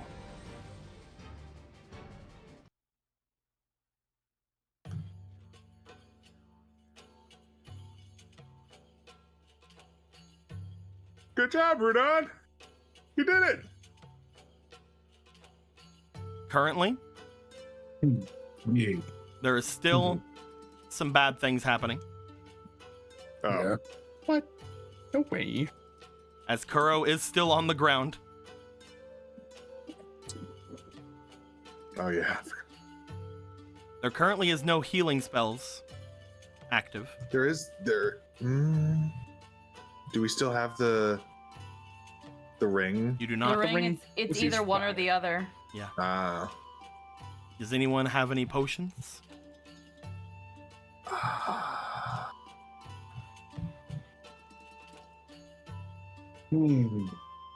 I've got magic beam. I have an apple stuff. I don't think. I've got the toe. Polo. Your actual. Let me get some more. Let me get some. Well, here's the thing, because there's something with this deity that if she just gives Kuro a little smooch, she can get an additional use of her thing. I was gonna bring that up, but yes. Yeah. Do you want to smooch the homie to health? Yeah, she's gonna give him a smooch on his forehead. As you go down, you see Kuro laying there as he's like, "We did it, Polo. Sorry I couldn't hold him down longer." Just stand still for just a moment, brother. Okay. And she's gonna lean down and she's gonna give him a little forehead smooch. You give a little forehead smooch. As you do, you will find that the blessings of the sun god inside of you, as I had mentioned before, inside of the big rainbow card, you will allow to use any one of your rights one additional times. I'm guessing you're going to use your right of the sun. That's the only other right I have. It's the only right I have. Technically, you have this right in your ring, Yeah. but it's also a Yeah. worse healing spell. So It's also a little bit dooky. it just has range. It just has range. Is all that has. Yeah. It's cure wounds and healing word. It's literally what they are. Go ahead and give me the 3d4. Alrighty. 2, 2, and 1. Pretty good. As you heal him Yeah, for so 5 that's hearts, you find that as you give him a little kiss, the warm sunlight coming from your horns seems to bathe over the area. As this happens, the demonic flames beside you die down very slightly. But the wound on Kuro's side seems to somewhat fix itself, as even the blood that was coming off of it seems to somewhat dissipate a little bit, as it seems to almost be either reabsorbed or used in some magical way. Kuro lays there, he sits back up. Oh, thank you, Polo. I did not know you had healing kisses. I mean, they're not originally mine. If that makes any It makes about It's as the much sun sense as god. anything else. It is the sun god. Ah, I see. Oh, the deity from that place where brother is at. They are also a god of love. So it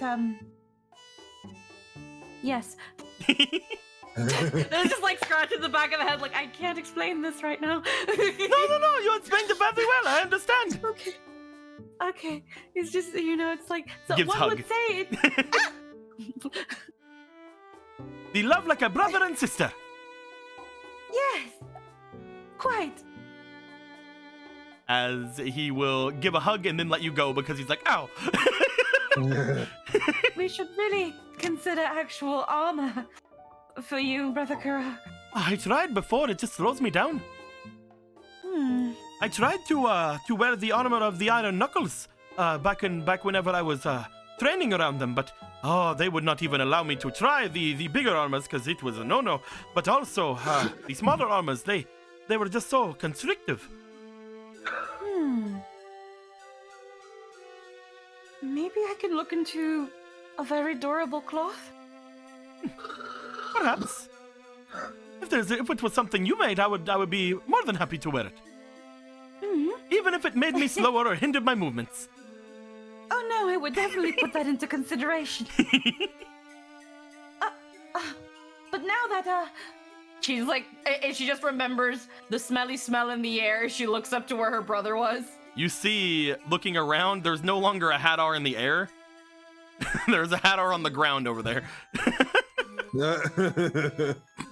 Yeah, that's that. Like as she catches sight, she's just like, "Brother!" and then she starts running that direction. It's okay, Orion. We can go over here too. That's that thing of like without thinking. Now that she's like coming down from it, it's just like, oh yeah, I smell my brother's blood everywhere. As you rush off, we will go toward the others really quickly before we get to Hadar. Yeah. Sorry, we're at like the edge of the room, so it's harder to move over that way. Oh no, I get it. Yeah.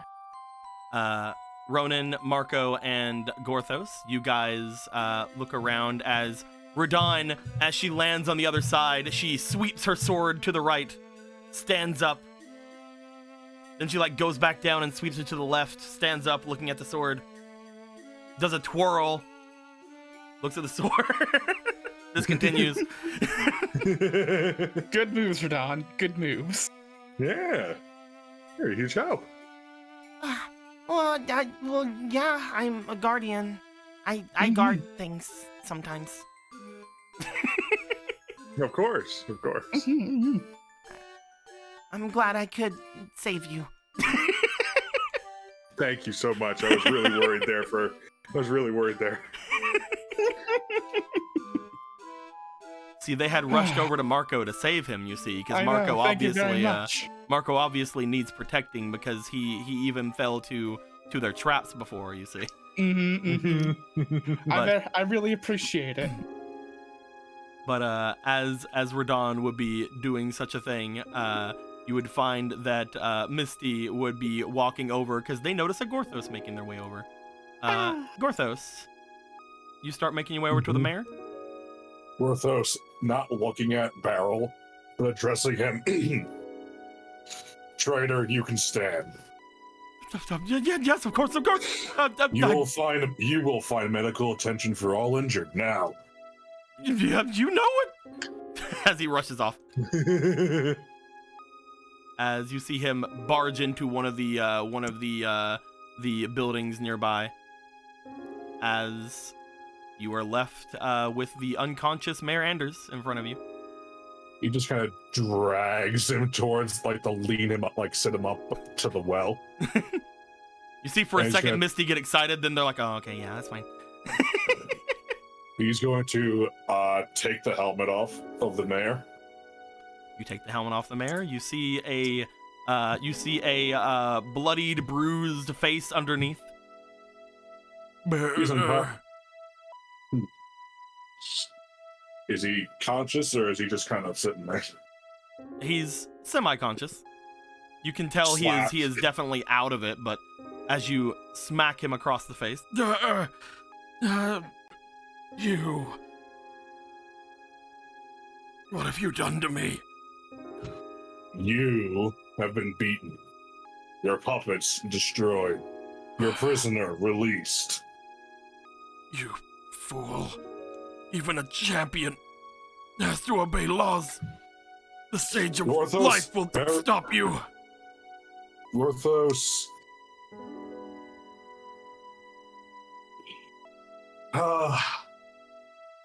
He just sighs. Your laws change like the wind to Gorthos.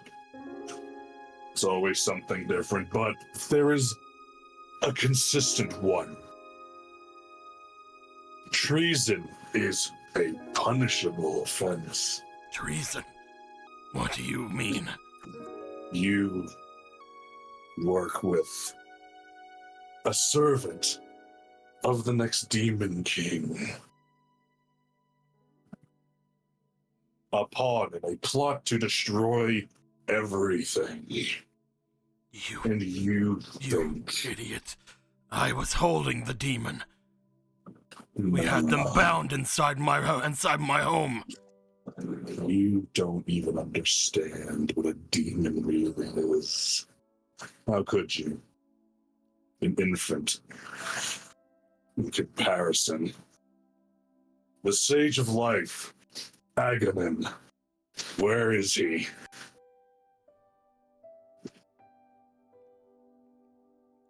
He looks around as he does. He is not here. No. He is not here to teach you a lesson.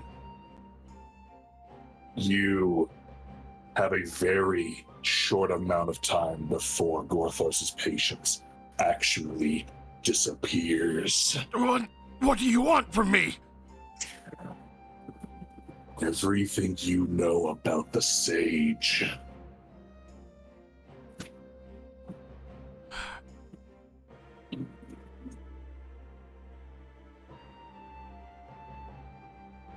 He looks back at you. Gorthos, why don't you roll me? This would not be a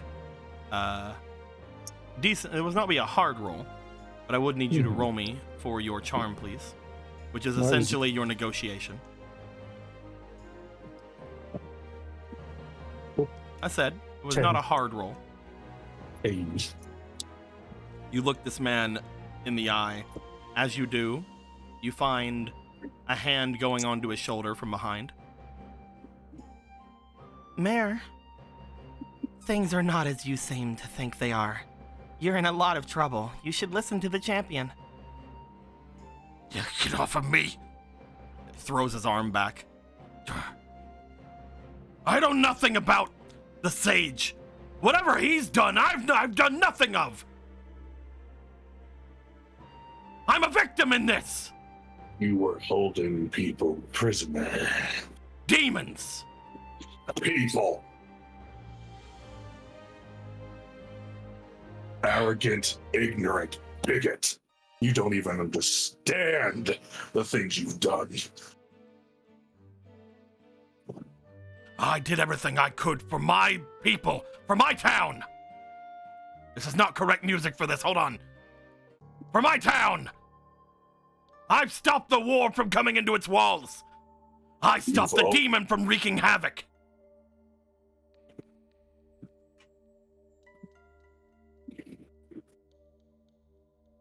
You have only made yourself not a target for those armies now. But you are still in their way. And that demon you have chained up, his brother is a personal protege to King Magnus the Hyrule. What? Your arrogance, your ignorance, it is pitiable. But you still made these choices. People like you make it so much harder to protect this world from those that would see it burn. I knew not who that was. I knew not any... You merely saw the horns. More than that, you saw how much he was helping me. You saw how much good we were doing, talking to the armies. You saw how much the people around us liked him. Liked how they had someone strong around to protect them in this time.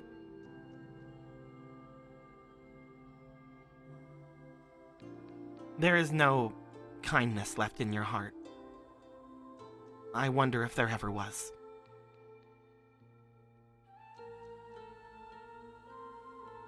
There always is.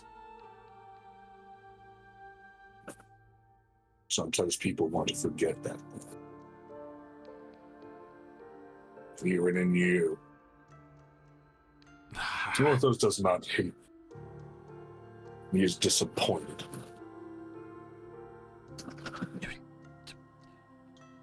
You have to let the king know. I knew not. You have to.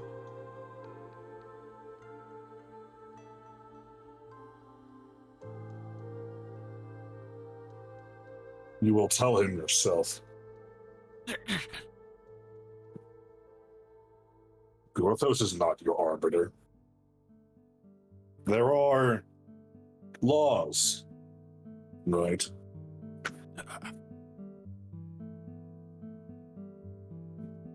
He just stands up. But the election, I can't be gone. Out of everything that has transpired here today, is that truly still a real concern on your mind? Of course not. No, no.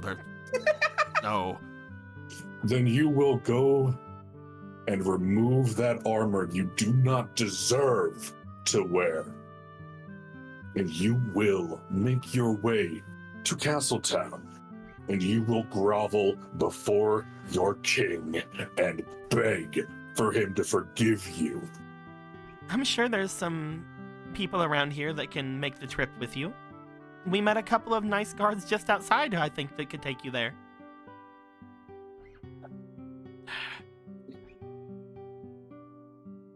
I will speak to the king myself then and say my piece.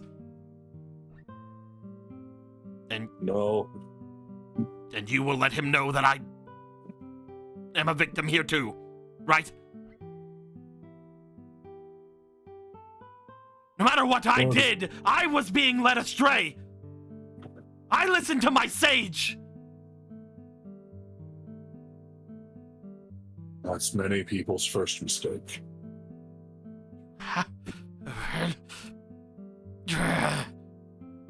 His head goes down. May the grace and light of the mortal goddess see you through, Mayor. You hear off in the distance. Oh no, fuck that guy!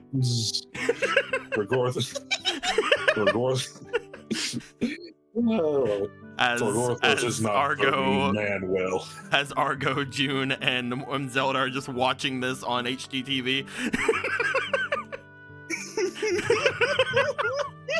I'm sorry, I didn't mean to take you out of it. No, it's fine. What I say, that's or he does not believe your fellow man will.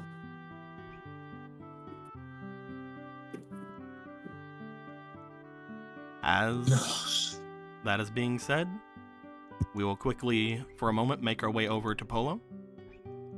Polo, you see sitting outside of a bush at the mayor's place as if he has collapsed into it, just laying there with just a look of absolute, just done on his face.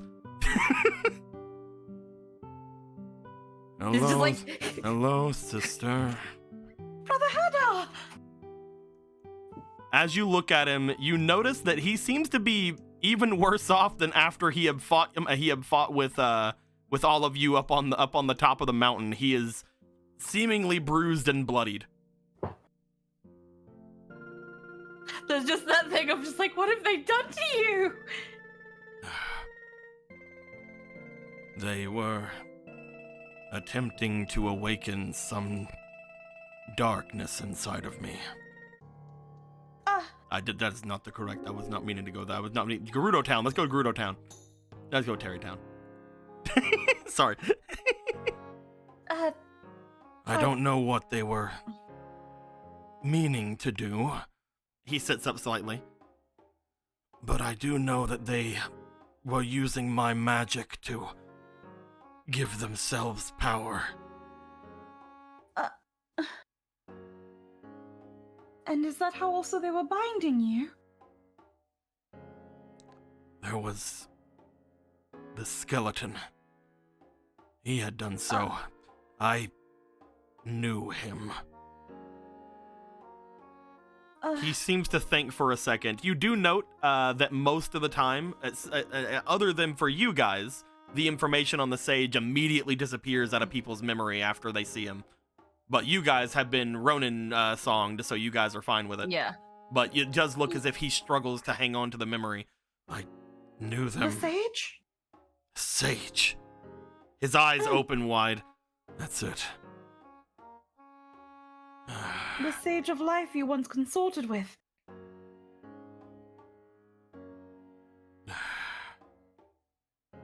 Yes. It seems he is more powerful than I once thought he was. Whenever I thought that he was listening to me. It seems like that hurts you more than your wounds. I have wounds. He says, exhausted, laying in a bush. There's just the picks up his arm and then lets it go to catch it so it doesn't like. Brother, have you seen yourself? I know that they probably That did not was a provide you with a joke. Oh. Apologies, brother. Sorry, I guess I've gotten too comfortable around here. I mean, I'm not going to pry. I did hear a thing or two from Miss Misty.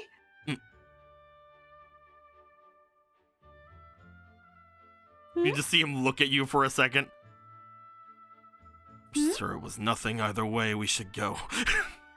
He goes to sit up. As he sits himself up. What would he think if he saw me in this position? Brother Vega? Me, well, for one thing, you probably would both have something in common to talk about. Last Oh. I saw him, he was no better. Is that so? How did that happen? He has been training. It has to be some Getting- serious training to get through his defenses. You mean the ones he doesn't have anymore? What? The cloak. He is Oh. without it. It was... I shall explain later, Brother Hadar. He Would giving him goes a and swi- loses it after I try to destroy it. Would giving him a quick smooch give me access to the right? Yeah, definitely. She's just He's like, wait while a he's fucking second. You like lean in. Mwah. kiss, mwah. Cheek smooch. Go ahead. Give that 3D or that 3D4. It's like he Why goes the and loses it fucking- right after. Mwah.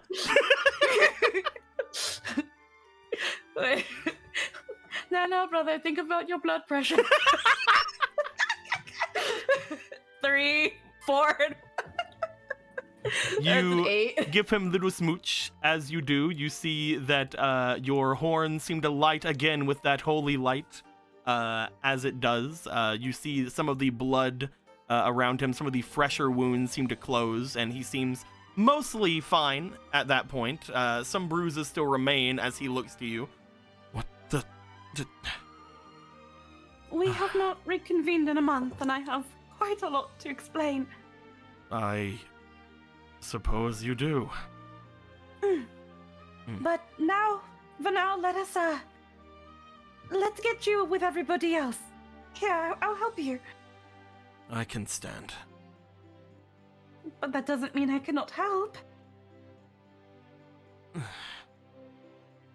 To be being led around by my baby sister. Not a baby anymore.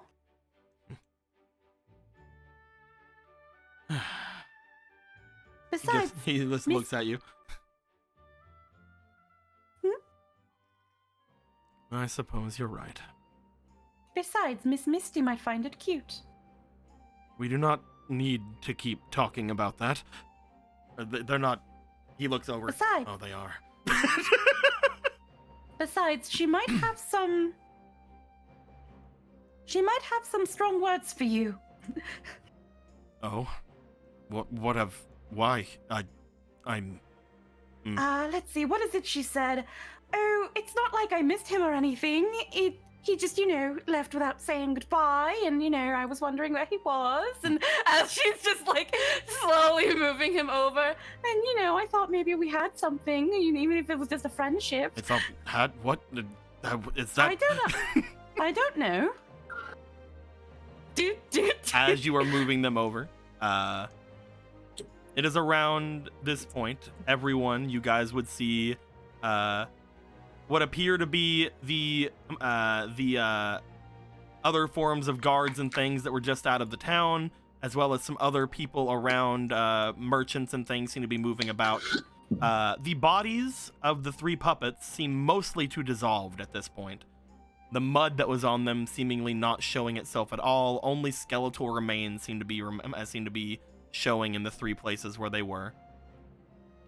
Looking over at where the quote-unquote Sage of Life one was, you would note, Gorthos, to be slightly more fanciful robes.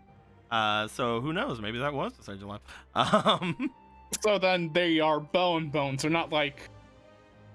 These are definitely people's bodies that were used, They're essentially. bony bones. They're most likely stalls beforehand. Okay. As you guys would see people gathering around, going to give people potions and aid, they let you guys know, no, we have this. You go and figure everything out. Oh my God, that is adorable little child again. Right, did that thing cut off something? Never mind. Well, it's just like he has no need for potions, as he looks at he has taken 0 damage. Oh no, they're giving potions to the people who are unconscious and like off. Mhm. Yeah. Those people. Yes. Yeah. Make sure that one over there is arrested. You would find that whenever the guards would make their way in from the outside, Misty would speak to them, having said that they would, that she would have, oh, there's these perfectly nice guards who'll take you to Castletown, asshole. I mean, mayor. There you go. At which point, Anders will be taken first off to the mayor's house, to await their excursion. If you guys need to speak to him anymore, he will be there for at least a little bit of time. As all of you would reconvene around each other at this point. Marco, you seem to be making your way over toward Misty. So the campaign is like hell while he's gone, right? I mean, depending on how long he stays, he may just miss the campaign. Mm-hmm. Not to mention, like, looks around toward everybody, like, fixing up the guards who are on the ground and, like, looking at all of the wreckage. I don't think a lot of people will be voting for him either way. Mm-hmm. This is a lot to take in, actually. I didn't expect everything to be settled in one day. We are But very leave- efficient. I wasn't either. I expected this to be like at least a couple days while the cake cooked. This to be like a little bit of a slow burn kind of adventure. Oh my God! No! What? Did she actually fall for the trap? She did not. You see them dive behind the well, though. Oh, Are you good? Misty. Hello, you and Hadar show up. we're done. Your trap was a success. I did it.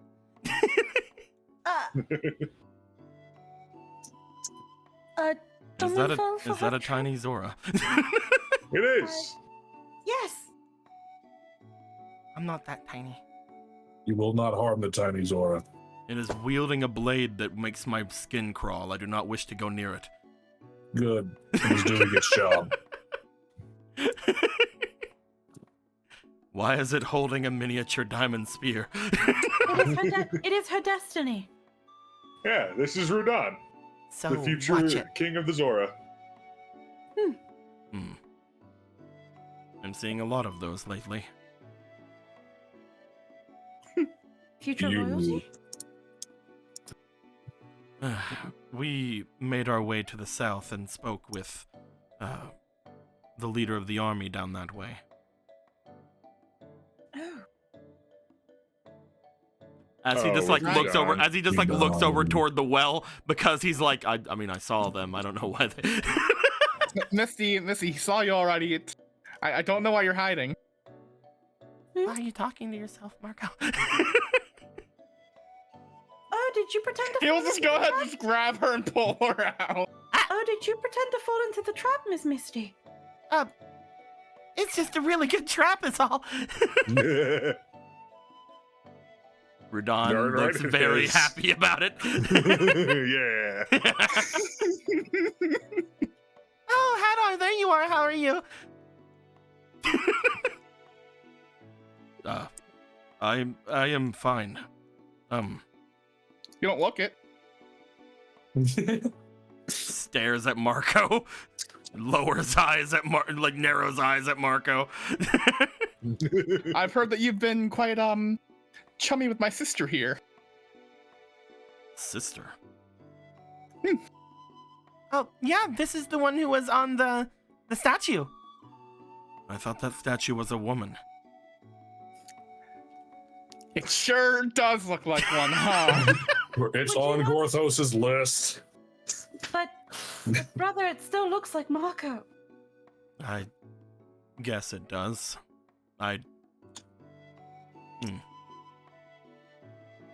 Like looks at Marco. You're wearing different clothes. I guess I didn't notice you. It's fine. I got a bit of an outfit upgrade.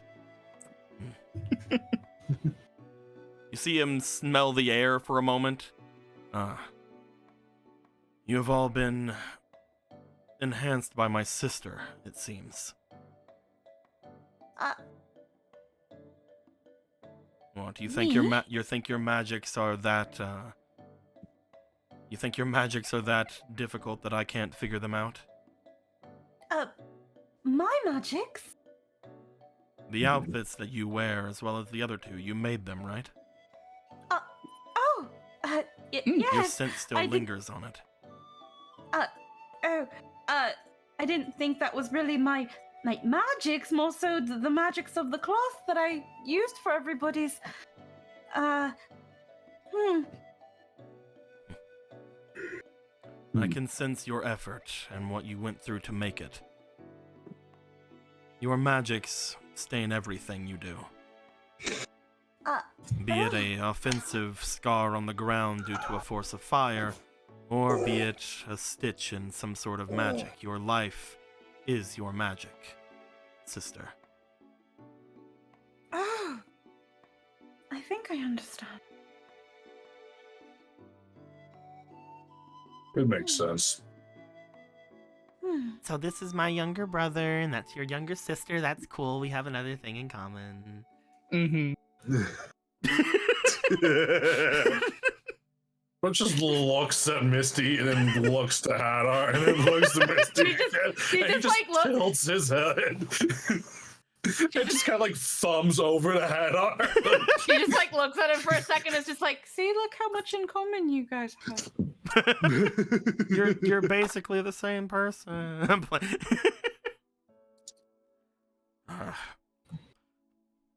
There has been some misunderstandings, I think. Oh, Perhaps. None of this has anything to do with any of you. I will You become intrinsically involved in this, Hadar. You are all well, getting on my nerves. He steps over. I will talk to you by myself. Yeah. All right, have fun, you two. The two of them start walking off.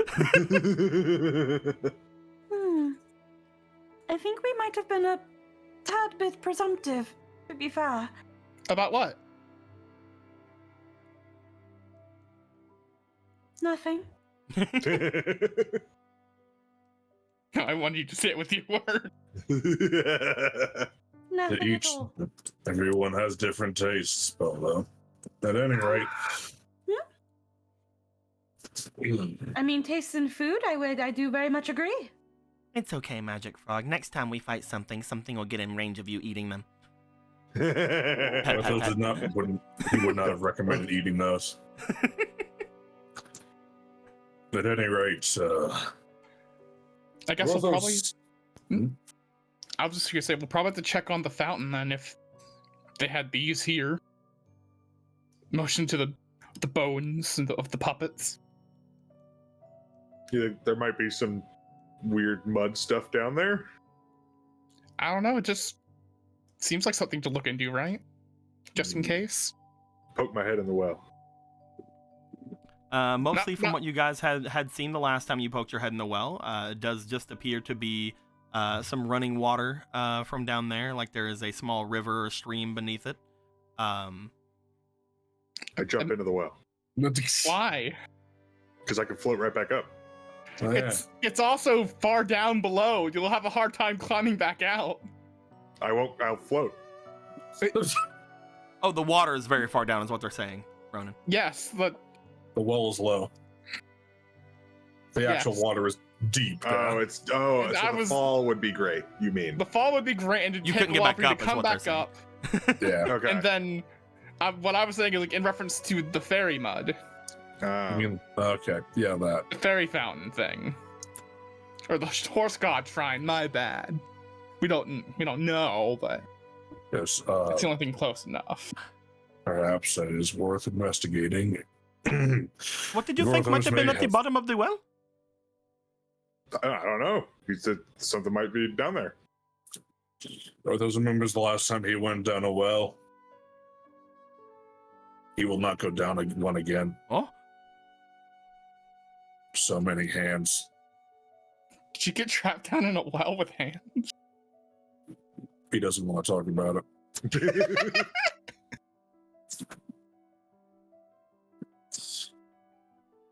All things being said, though, Gorthos may have lost his temper earlier. Are you all right? Yeah, I'm pretty fine. I didn't yeah. really get hit by the thing. I'm more concerned about the guards that were. Yes. And of course, you too. I'm pretty Kuro. messed up. I know, Kuro. Yeah. I hope you're I'm fine. okay. I'm fine enough. The Polo helped me out. It was rough. I don't think I've fought something that I couldn't. I am going to have to think something else on how to fight those things next time. You could invest in some enchanted equipment. I suppose, yes. I might By have which to he do that. means give Gorthos some materials so we can make you enchanted equipment. Oh! I was thinking well- maybe we could make something, though it would take me a moment to figure it out. Because we are making our way back into the desert soon, I was thinking maybe something that would that they would like in there. Polo had mentioned before as well, wanting to make me some kind of cloth, but I don't know Gorthos could yet. turn you into an iron knuckle. Oh, I did not like that. They've already tried to do that, Gorthos. Whenever I was the shirt- training, was it the chest piece part? whenever I was training with the iron knuckles, I just could not get the hang of moving inside of the thick armor. Gorthos could make lighter armor. And then it would not be an iron knuckle. It'd be better. You are very confident. I like that. Yes.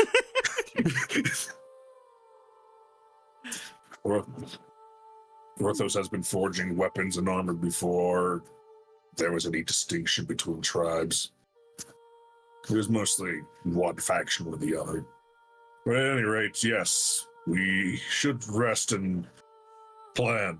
This horse god shrine seems fairly important for these sources of magic. Magic and mud. If you're saying what I think you're saying, Marco, you think that this horse god shrine might have been a source of that mud? It's the only thing I could think of, unless he literally trudged down here with with just 3 of these things. That might be why there was only 3 of them. Hmm. I don't think that That's I would worth it. imagine there being just a few of them if there was a good source of something around. That being the case, there was also only one over in the Demon Manor, and we know there was a fairy fountain around there. Mm-hmm. What if they are not making as many of them as we think they are? The process could be extremely intensive and resource consuming. Or they It's could be hard to making say. something else. Mm-hmm. That's also what I was thinking. It's like only one when it was a fairy pound up, and nobody else would have been there for that to try and take that, but him, right? That sage is extremely powerful and extremely ancient. Did he happen to flash you or something? Is that why you were mad? He was the one to kill someone important.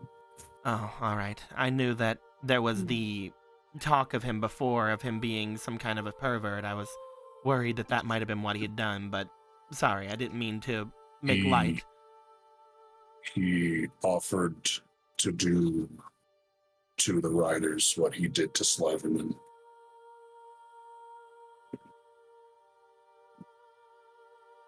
I see. He knows his name now. Yeah. Agonib. A very, very old acquaintance. You knew him? The explicit memories are foggy. If what little can be pieced together now is to be believed to be true, we taught Gorthos magic once. Hadar would return. So He has no. so he wouldn't just be a sage, he's also a witch? Gorthos can't remember. He is powerful, though. Strong, and he knows his allegiances lie with, well, whomever is the strongest that he perceives. You're speaking of the Sage of Life. Yes. Yes. Yep. Yes, Agonim. He is So that was going his to be name. difficult. Polo, roll me for your instinct, Polo. Boy. It was just like as he walks back into frame. Meh. Duckling mode activate. Duckling mode activate. Yes. Yo, no, if we were in the weeb dub, she would definitely refer to her brothers as Onisama. 12, 13 altogether? That's what it said. Yes. You find that when he returns, he is just sort of looking forward. There is nothing immediate that is amazingly noticeable. However, as he looks forward, from what I understand of his magics, they seem to be formidable. Whether or not he's a magician, I don't know. Powers of a sage are always odd to quantify. They are essentially able to choose what they are the sage of with their study. Sage of life could mean anything, especially if he's what you say he is. He is at least as ancient as Gorthos is. We can assume then that his magic is quantifiable to that of a demon or a dragon.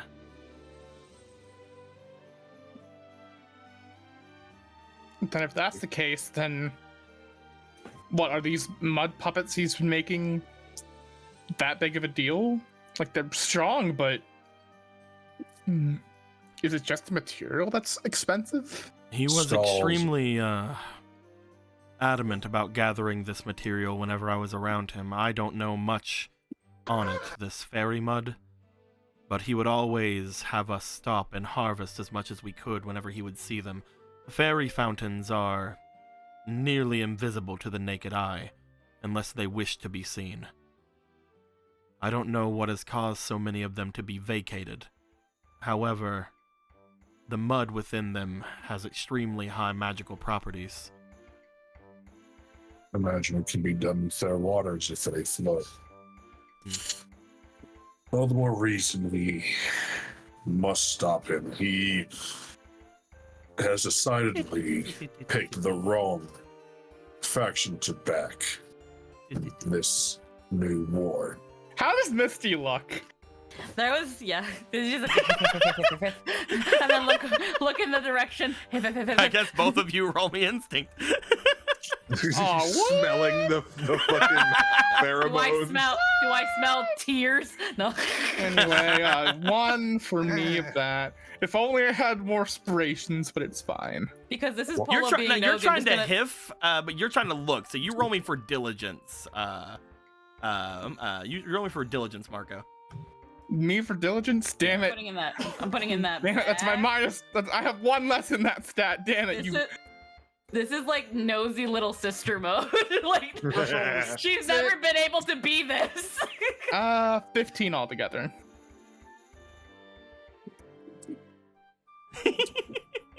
Auto success. Hey, look, a 15. So with a 15 from Marco, you note that they seem to be in decently high spirits. Polo, as you're looking at them and as you're looking between them and Hadar, there don't seem to be any hint of tears or anything. However, as you're hiffing, you do note that there is a somewhat smell of Misty on Hadar.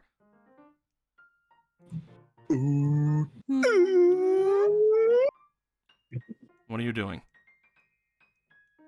She just like twitches her nose. Stop that. He holds onto your nose. He's got your nose. Stop it. You could enhance my abilities earlier, brother. I can smell it. There's nothing to smell. There's quite a bit to smell, brother. He just looks away from you, still holding your nose. Can you please let go? All of this can wait. Unhand the maiden. Oh no, she's actually a threat to him right now. He looks down at Rudon. As you wish, King. Let's go. Thank you, Rudon. She puts away her sword.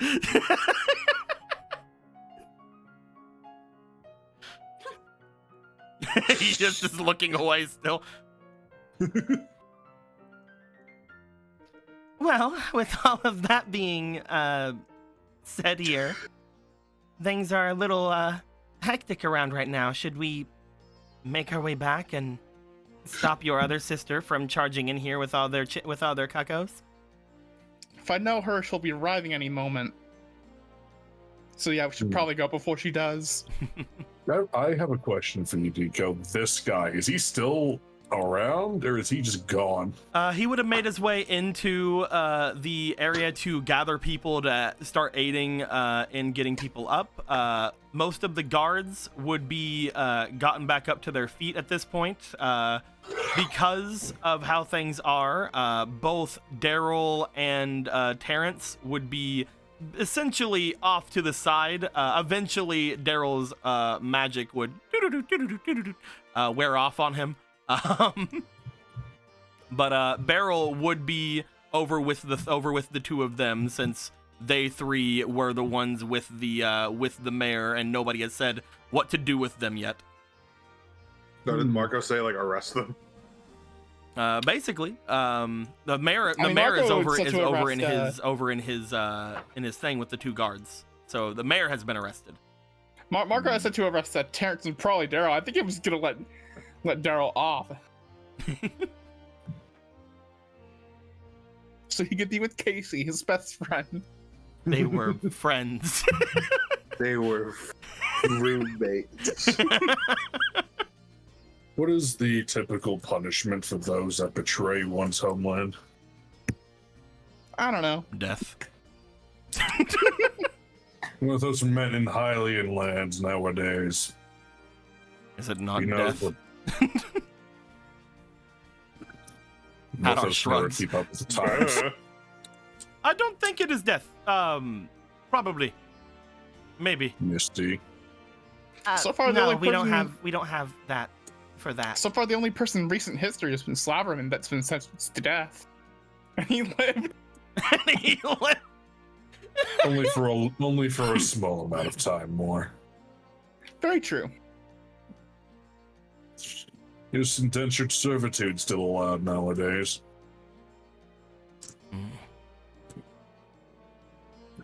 They'll probably Surely- just. You can They'll leave probably- them to the guards here if you wish, or you could take them to the castle town.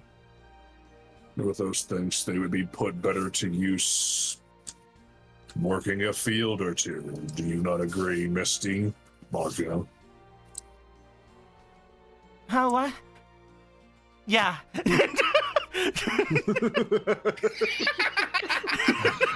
You can collect your new employees later then. Oh yeah, sure, yeah, definitely. She wasn't paying a single bit of attention. It's fine. Pat. Let us return now. There is still some things that need to be discussed. You guys. Mostly now the cake. Oh, well, we were supposed to deliver those vats today. They should be inside of the. They should be inside of the carriages that we were brought here. If you'd like to make the delivery now. That would be prudent. Yes, we should. I don't know exactly how long it's going to take everyone to get everything done now that everything is so hectic here, but we can deliver them at the very least. I don't think there's any more need of our sister to go and attempt to actually start baking it to get me any love for followers, thanks to especially Ronan bringing everyone in earlier today. I'm glad I could help. But every little bit helps, especially since everyone is freaking out right now. Yeah. As you guys go to make your way, you guys would find yourselves back over at the your carriages for the most part. You guys are able to bring them in to the city now at this point.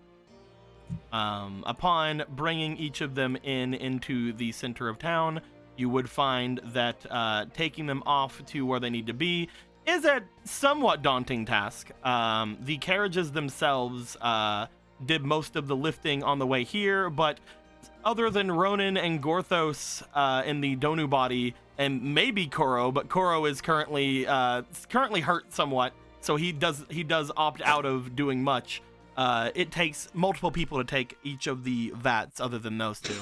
That being said, you would note that as Ronan, you would go to help and aid in getting these settled and out, and Gorthos, I'm assuming you'll help? Of course.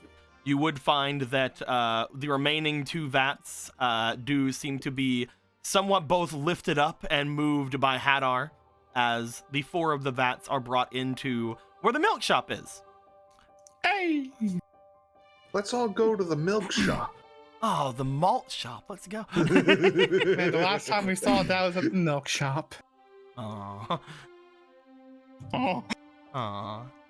I'm kidding on That makes that. me sad. I'm just. It is a joke. That's a sad thing you just said. I'm hurt. As those guys will be going and doing that, is there anything the rest of you would like to do before making your way back to the farm?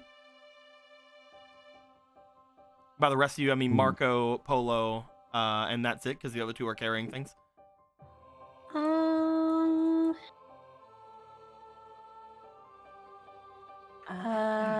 Not sure what she would do back at the house. Before you go to the house, is what I'm saying. Before we go to the house.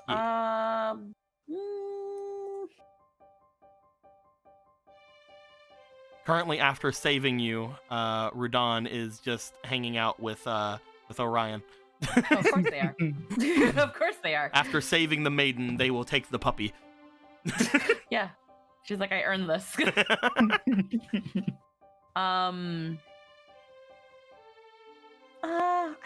I can't quite think of something she'd do aside from Oh, try that's to help perfectly in fine. any way she can, but nah, she'd probably just keep an eye on Rudon if anything.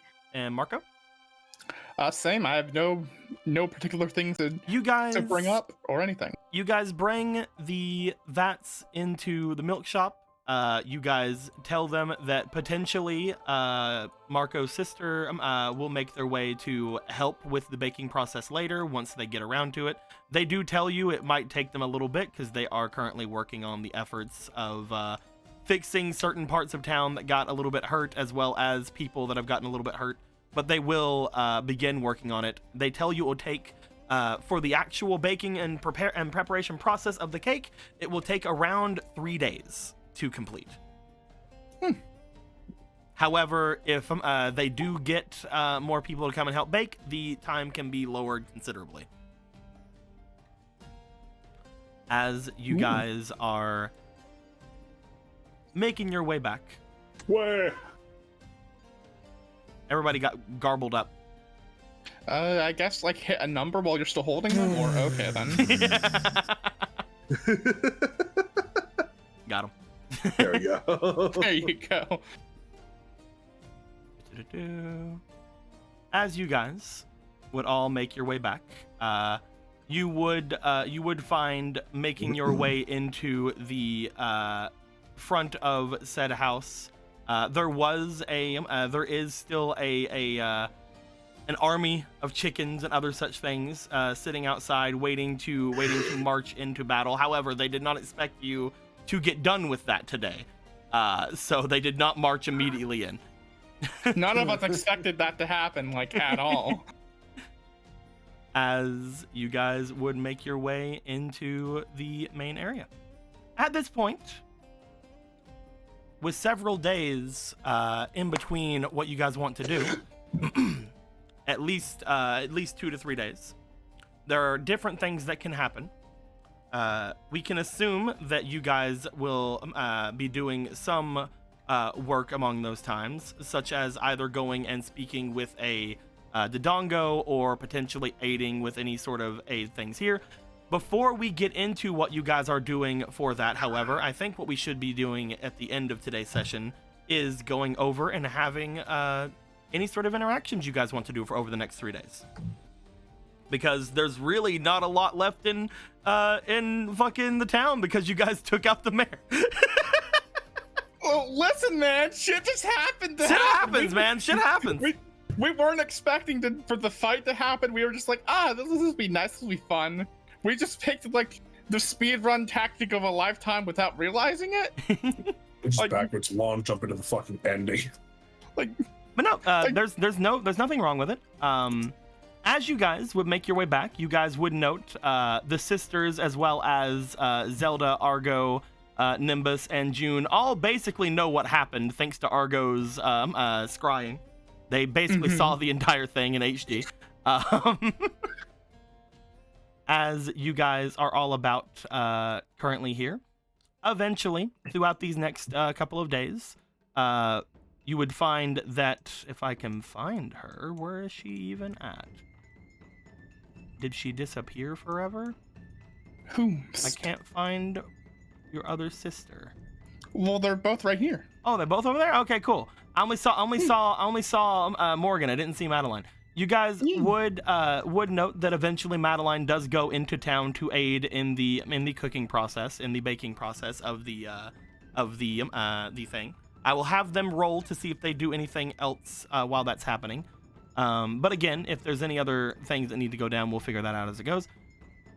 During the first night, as you guys all return, having give yourselves a little bit of rest throughout the day after your guys' fight, going down the list of the 4 peeps that are here, Gorthos, Polo, Ronan, and Marco. Is there anything you guys would like to do, any kind of interactions you guys would like to have either here or anywhere you guys have access to? Because you guys can basically teleport all around Hyrule if you'd like. First, let's go ahead and say Polo. Is there anything you'd like to do?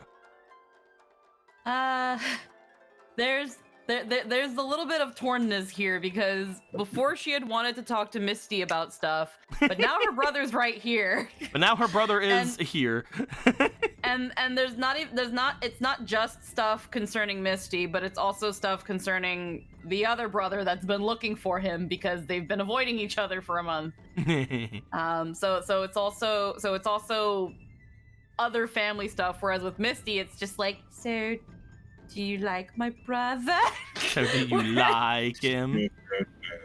When it's just like, I have a little bit of an inkling, even though it is still only an assumption, but I don't think that's my business to pry. I'll let your brother do that.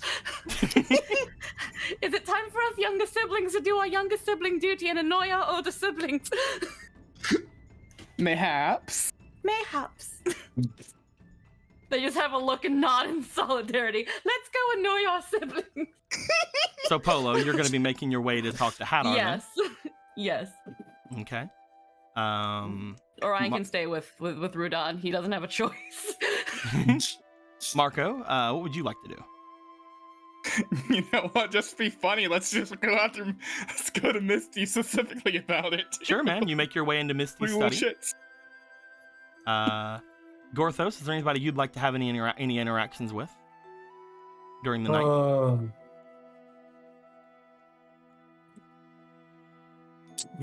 One person, I think. Just because revelations had occurred for me on a personal level, and I may have lost my cool there. Are you gonna go apologize to Goddess Wife? Maybe. You guys would make your way to go and speak off in tea room, let's say. And Ronan, what would you like to do? I think you just would spend time with Obra for the night. Definitely. Let's go down the list of peeps then. As Polo, you make your way over and you do find Hadar in the main room of this place. Other people are around, but around the time you make your way to speak with Hadar, they do make themselves scarce upon seeing you make your way over to him with some fervor. As Hadar is sitting in the room, most of his bruises either gone or hidden at this point. He does see you approaching and give a look. Oh, and here I came with the feigned intention of dressing your wounds in order to have gossip. Oh, I shouldn't have said my intentions.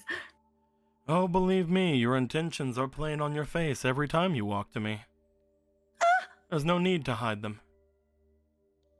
Am I that easy to read? But you didn't even bring me any tea to loosen my lips. I don't know what kind of tea you like. I am rather picky. Oh, but I do have this! Holds up the bottle of Chateau that she got earlier. He looks to you. I was told you do like this. That is not tea. But But it I is do. finely aged. But it is finely aged from the coffers. Which is very odd when we're talking about milk, isn't it? Yes, actually. There's that thing of like, as she's like holding it, like she was like giving it like a little hug, and then it's like aged milk. Holds it out like, wait. Yeah.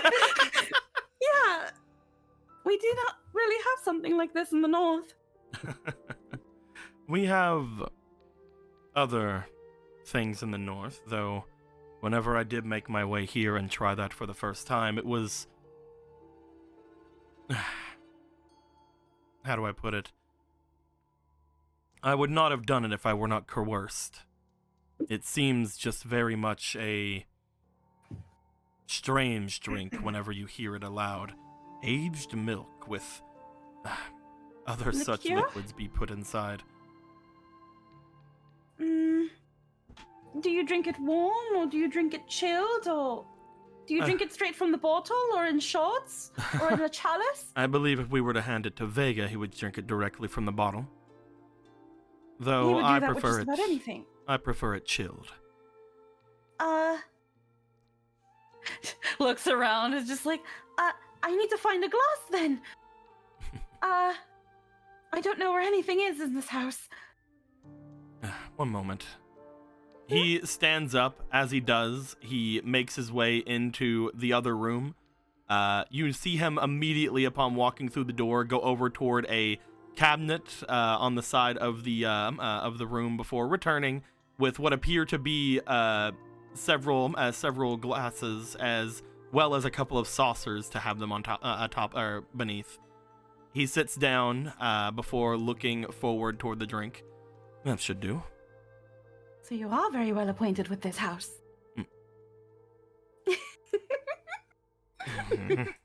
You fell for it. You... Perhaps you're not as easy to read as I thought.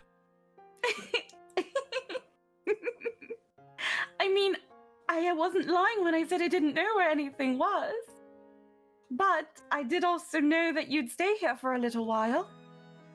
It was a coincidence. Nobody else would take you in. The big scary demon. Essentially, yes. I could have easily forced them to, obviously. I don't know, it But seemed you- amusing at first. To throw your weight around? You probably would have liked to have done that before. Oh, this time it was very interesting, though.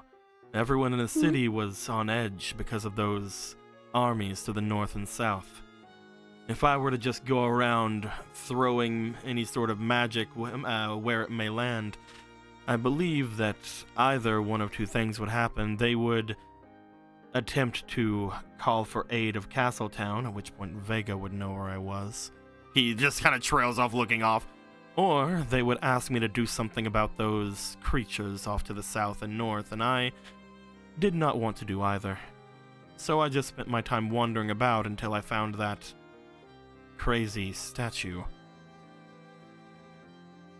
The one of Marco? Yes. Whenever I had seen it, I had followed where it had gone because I was wondering about it. It seemed familiar, though now I know why. At which point I made my way here. At first I was planning on just, throwing a bit of magic around and having them believe me to be some sort of god. But it seemed to not really faze, Morrigan whenever I showed. Not to mention they were taming those creatures outside, the cuckoos.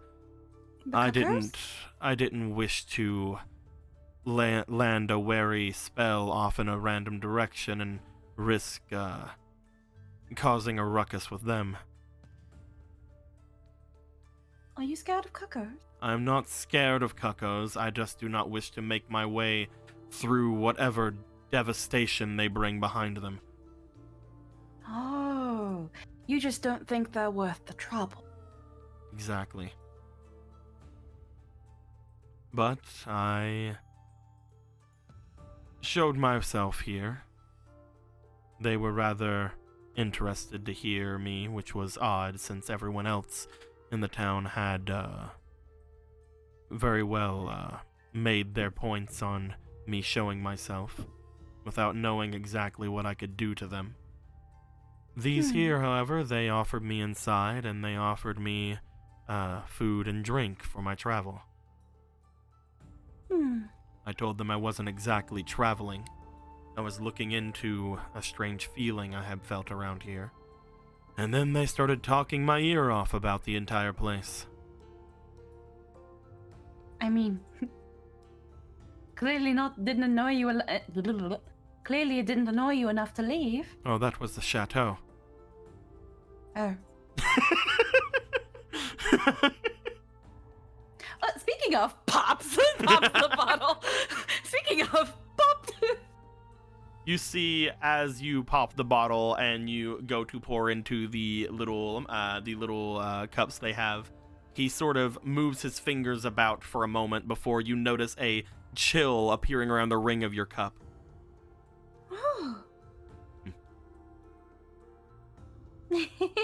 Can Galen do that? Probably not yet, but I have not seen him try. It's simple enough. I mean, if he hasn't learned, then maybe someone could teach him. Perhaps. If I have time. Hmm. Where was So I? they talked your ear off, but persuaded you to stay and hear them out with Chateau. Well, It seems these sisters are quite the oddities. well, it was less that they talked me in and more that there was enough going on that I couldn't find a good time to leave until night fell. They insisted I stay in one of their rooms off in the buildings behind this place. So I did. I had nowhere else to go, and I needed somewhere to be about whenever I was looking around for whatever it was that I was feeling here. I now know that to be the Sage of Life. Hmm. However, the next morning I had told them, and Misty had told me they were making their way into the city as well. So I followed her and went about my inspection of the area whenever I noticed that they were mostly being ignored by most of the people in the city. I was used to it for myself. They barely got me inside whenever I was making my way with them. But it was odd that the only ones who were paying any attention to her were the guard. That being said, I didn't think much of it. He takes a couple of drinks.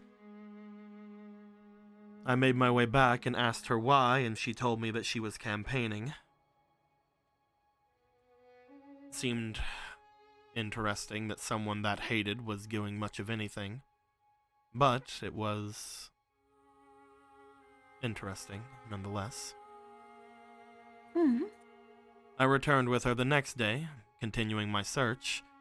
That's whenever I noticed that mare of theirs, seeming to speak to everyone who could hear him inside of the bars and different areas of the place, that essentially they would, how do I put it? Silent threats to everyone who would make their way to the square at certain times. Marco's sisters here, they live rather far outside of the main city. It takes them a while to get here and get back, so the only hours she has to campaign are those that she could get here. I went to tell her, and he stops for a moment. And? Well, all she did was wake up earlier. She told me she would be leaving the next morning a lot sooner, that I should get my sleep. I told her that I wouldn't, that I would just see her there. But she actually did. She awoke, she went to the exact same place she was at, and she actually talked to some people. She started getting more people to actually speak with her. Whenever I heard the threats again from that mare, luckily I was in somewhat of a disguise,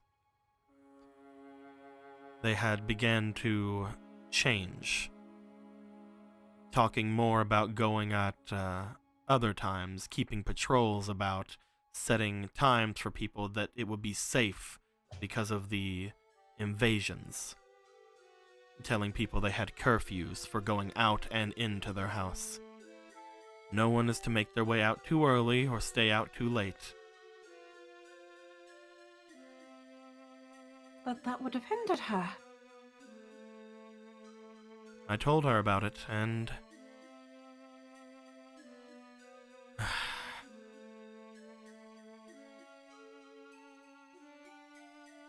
she still came back the next day. So I did as well. Around that point, I was getting tired of hearing the threats, tired of hearing the second-hand speakings of this so-called knight captain, mayor of theirs. So I began to reveal myself. I began to go and talk with her during the day.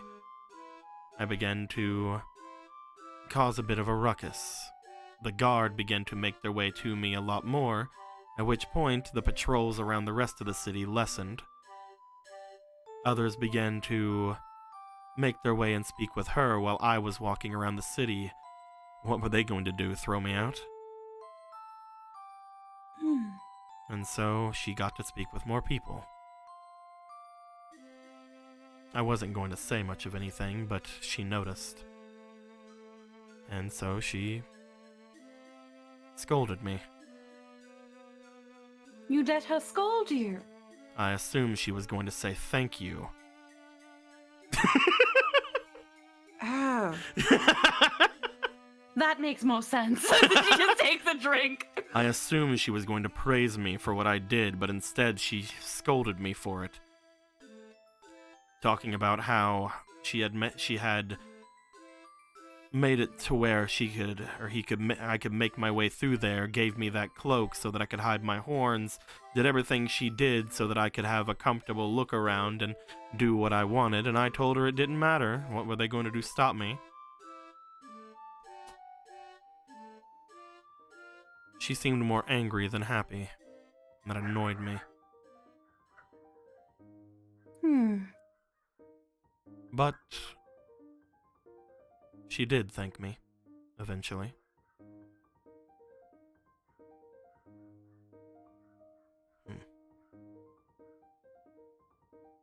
Was it the thank you you wanted? It was different. I don't know. After being scolded, I didn't feel that I was going to get it, so it was shocking, I guess.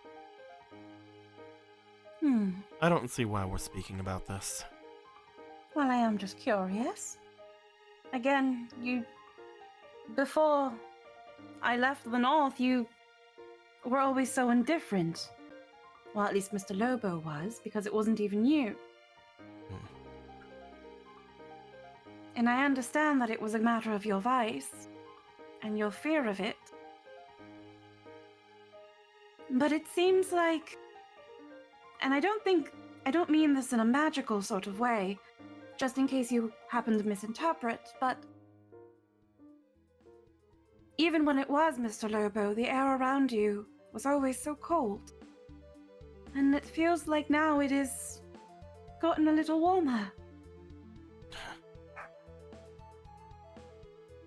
I feel like maybe the I brother didn't had chill our... it enough. He moves his hands and makes the rim of your glass get a little colder again. The chill of the chateau is fine, brother. I mean your aura.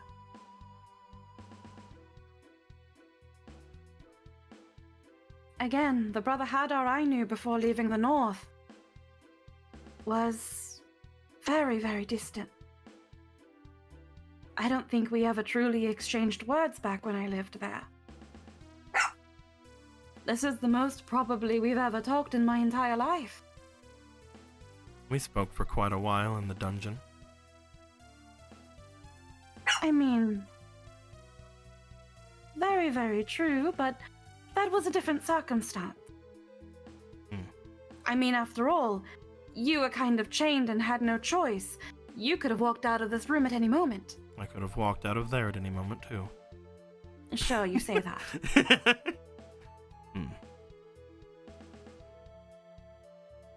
Well, it should be obvious what has changed, then. It seems that you have allowed yourself to open up a little bit more. And that makes me really happy. That's because of you, sister. I don't really want to take the credit for that. That doesn't seem fair. You showed me that I shouldn't have to worry all the time. That even if something were to happen with me, perhaps there's someone out there who would notice. If someone were to take hold of me, perhaps my little sister would notice I was acting strangely. And maybe she would stop it for me. If I opened up a little bit too much and someone took advantage, I have someone in my life I can trust.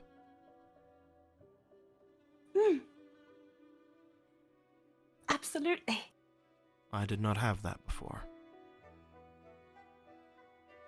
You did, Brother Hadar. Hmm. You were just too scared to see it. You didn't let yourself see it. He's been there the entire time. You were just too scared to lean on him. Vega. He might have been too much of a dullard, but he is really trying his best. He's been looking for you all month.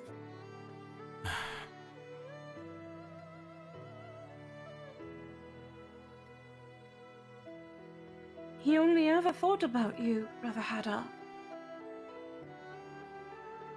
It's just, he only ever saw the you that you would allow him to see. And even then, you were so scared. That does not mean he is without blame. But he really did what he could. And you always had this air that you have everything under control. Poised and calm and calculated, Brother Hadar. The smart one. He trusted you so much, how could he see anything more?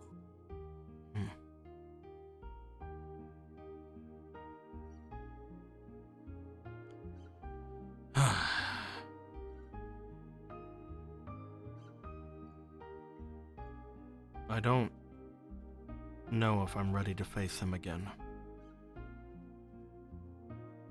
He said that before too, a month ago.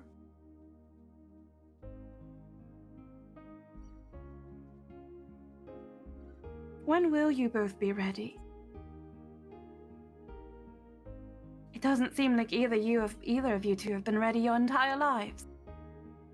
If And I I go really to him think about now, it. he'll just think I'm trying to kill him again. No, he won't. I all of a sudden make my way to him after he loses his cloak. He thinks he can take you on now, fair and square. He's been training not only... 1 second. Oh.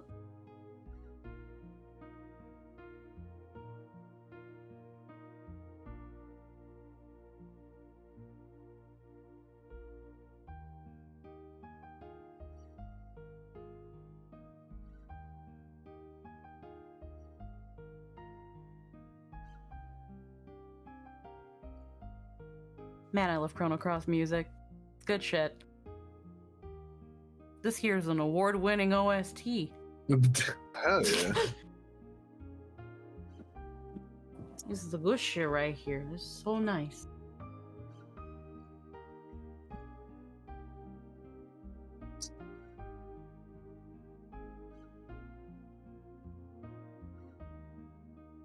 Look at that vibe. Such a Hell vibe. yeah. Can't believe that Polo and Marco are gonna be fucking siblings in law soon. In-laws. I mean, hey, why not?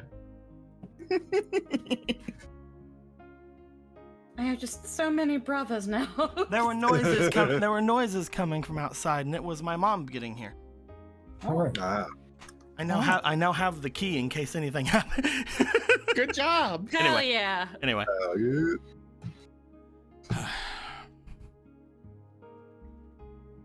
Little do you know, he's been training not only with Mr. Nimbus and Mr. Kuro, but with Sir Domran.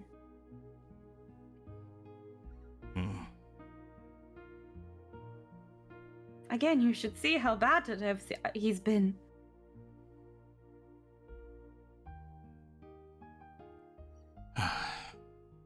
Of course, I'm not saying you should rush it, but I kind of want to. well, If you think that he would speak to me. well, luckily for you, there is an occasion that will call for both of you to be present, since both of you seem to have both of you are very interested in it. Ah. We are here in Lon Lon for a reason. What are you doing in Lon Lon? You're supposed to be making your way to Spectacle Rock. Yes, but do you not remember the task that we were assigned to before heading to Spectacle Rock? Oh, you're still doing that? Who Well, cares? that's what they want. What do you mean, who cares? You don't have to worry about what they want. Just make your way to the opening. It only opens... He thinks to himself, how long was I out? Well, Brother Vega said I still have a couple of days. Ah, alright then. But it's not only that. We are here because of the Council of Witches. Vega said you had a couple of weeks. A couple of weeks, actually.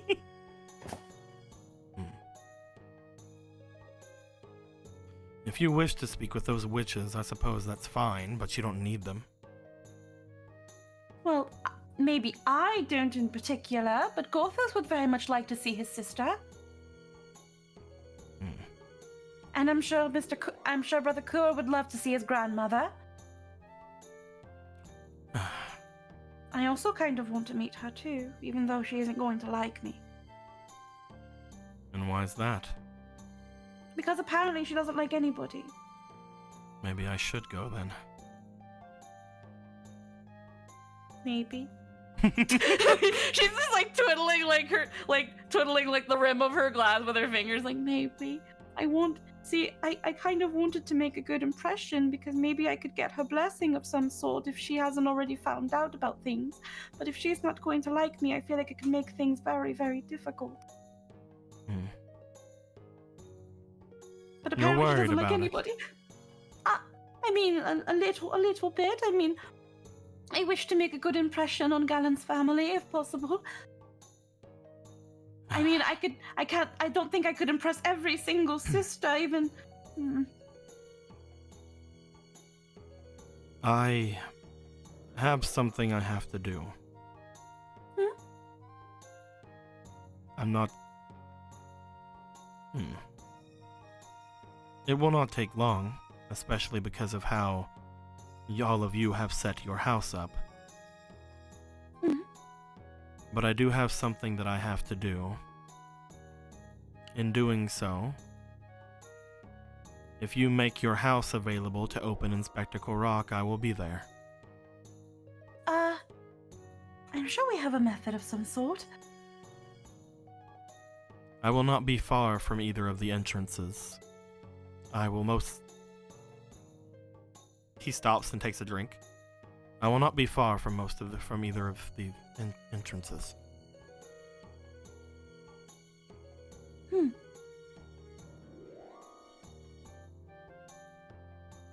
Okay. Well, I know at some point. When did I agree to pick up Brother Vega?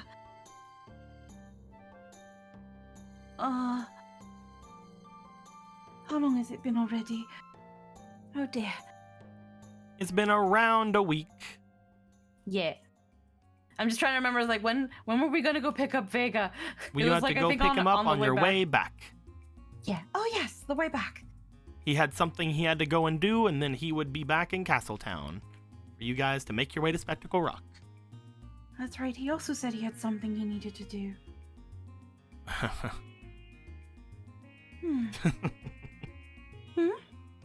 Sorry. I just thought of something. Hmm? No, it's fine.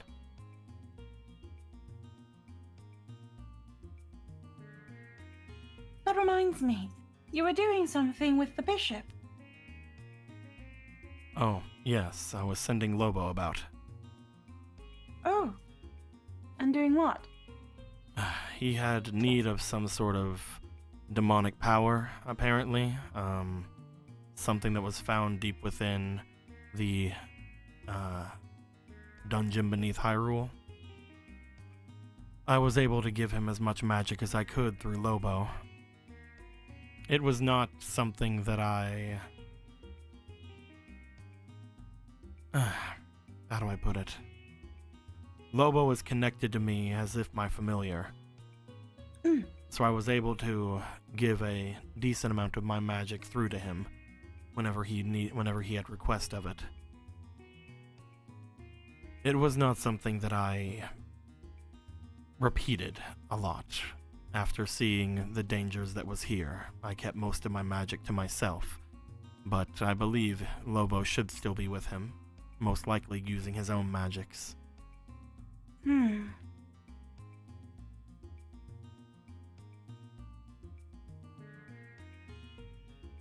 I won't pry on any of the things you wish to do, or the things that you have to do, because at the end of it all, it really isn't much of my business. It isn't anything. Well, I'm not talking about just that. I mean just in general. Because of how things have settled here, there is nothing that I have much need in doing. Not I just even have anything to keep a promise is all. A promise to Miss Misty?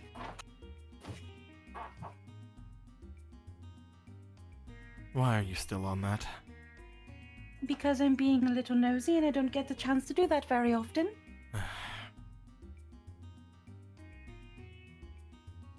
I had told her of our father's residence.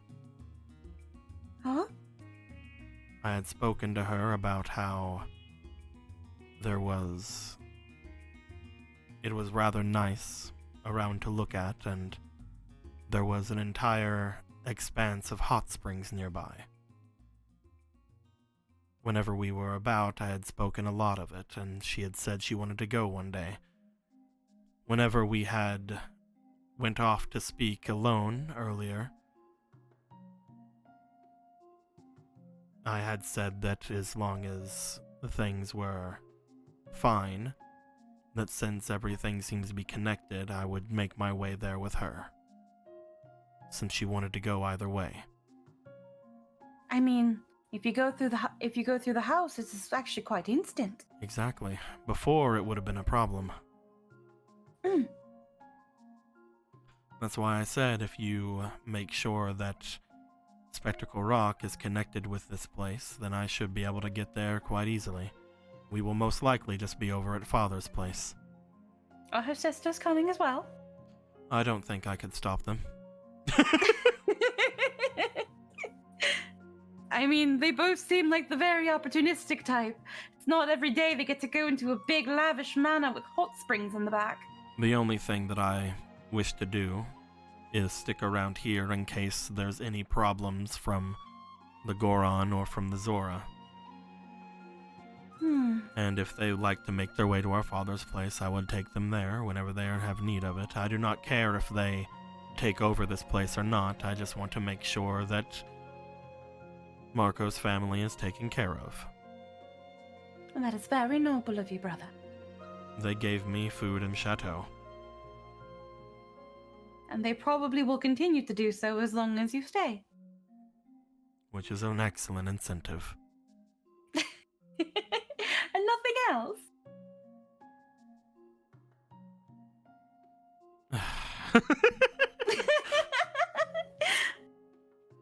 I don't really see you the type to become any sort of farmer, but neither do these gals. I will not. But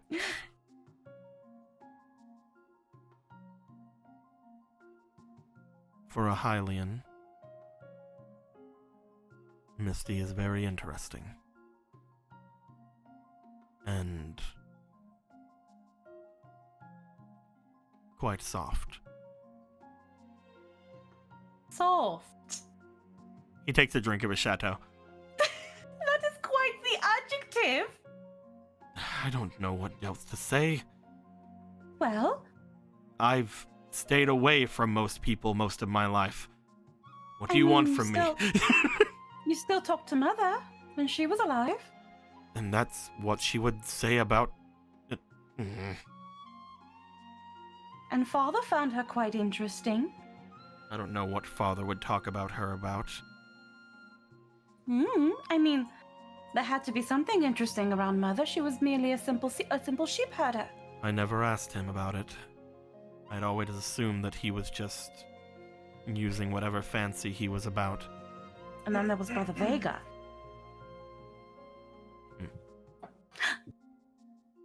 A little secret between you and me.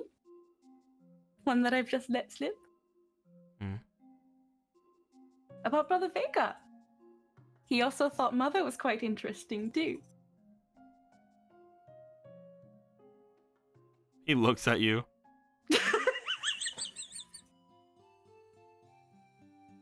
Sip. Sip, sip, sip.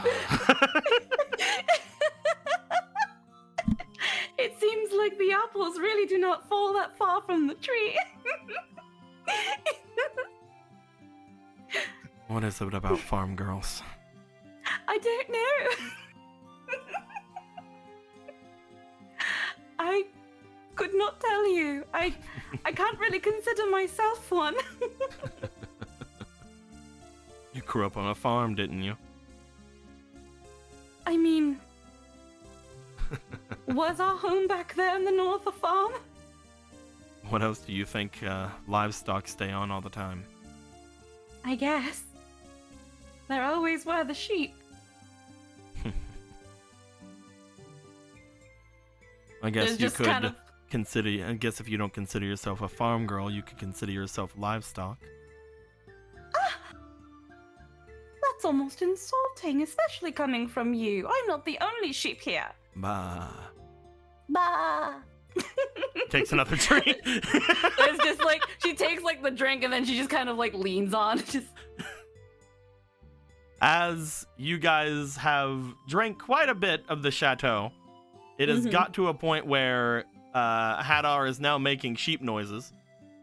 Bah. Bah. I've finally broken that habit, brother. Bah. Bah. It's like dogs howling. Or like turkeys gobbling. When one goes off, they all go off. Or can I get a hi, yeah? And all the fucking flamingos go off. Oh my god. oh god. As you and Hadar, we'll say for night one, this is your interaction. You learn that Hadar, through coercion and chateau, apparently does fancy Misty in some way, despite what he said earlier about, no, you have it all wrong. Nah, shut up. Shut up. She's just kind of neat in some ways. I just think it's kind of neat. I just think I've it's only known neat. her for like. I just think it's neat. I like my highly. It's just this little thing that I like. It's just this little thing, and I like it, and you reject it. You can't have it. Everything is for you, and this one thing. There are howling dogs behind me because my mother is back. Hooray! I'm so happy that's happening. It's Orion and his friends. Yep. Orion and Radon are barking. Yeah, she's trying to. See, the thing is, though, Orion doesn't talk. So when she asks him a question, he woofs, and she's like, "Maybe that's how I have to talk to Orion," and just woof. They're howling. They're howling at the moon currently. Yep. And the cuckoos are going. There's just a little cacophony of something going on here. And Amo tried to hunt the cuckoos again. We found its pieces in the garden. Because I think that the three of your interactions are also going to be taking a bit. And looking at the time and how we have it right now and the fact that my mother has returned, I think before we move on to the other people, and that we do want to get 3 days worth of interactions done. So the first little bit of next game will also be some more interactions, potentially Dodongo stuff, potentially moving about the different places, doing some training, yada yada, anything like that, doing some shopping. Because we're going to be doing that, I do think that it's a good time for us to end things right now before heading off to either. No, I also got distracted because things behind me, and I also wanted to talk with Hadar because I've been sitting on this for a long time. I love him so much. I love my dumb brother so fucking much. I just have one thing to say. What's up, man? So the sheep man? I know, right? Exactly. Yeah, he's pretty neat. they were inside of a house, and then they hug and kiss, and then they leave, and then you smell her on him like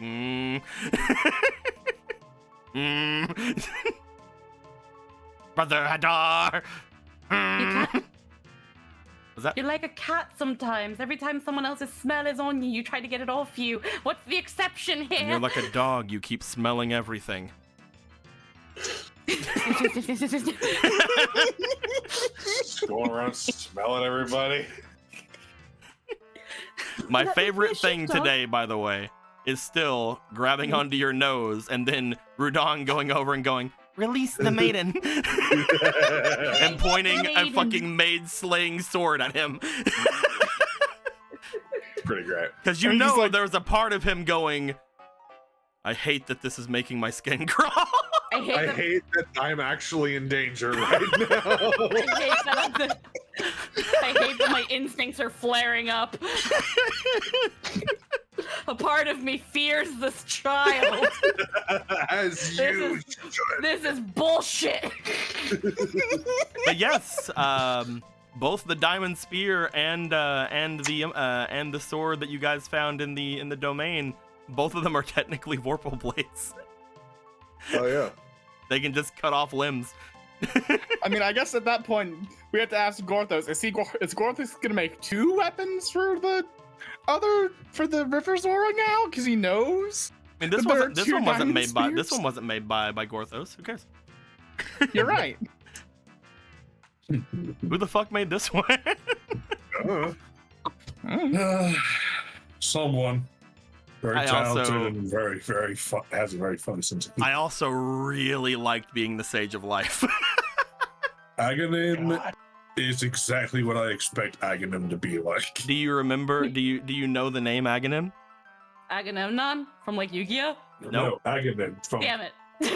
isn't it's the eyeball. Aghanim's I think from Awakening.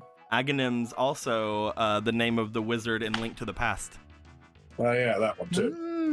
Aghanim, you know. Aghanim. He's one of- Aghanim, he's one of- agony. That's what it's Yeah. gonna be in when I get my hands on him. Yeah. He's one of in the games. He usually like Ganon's like he's like the bad evil wizard working for Ganon guy. Him and Vonti, they share that same. They're interchangeable. Really, it's kind of weird. Vati Sure, and two of them.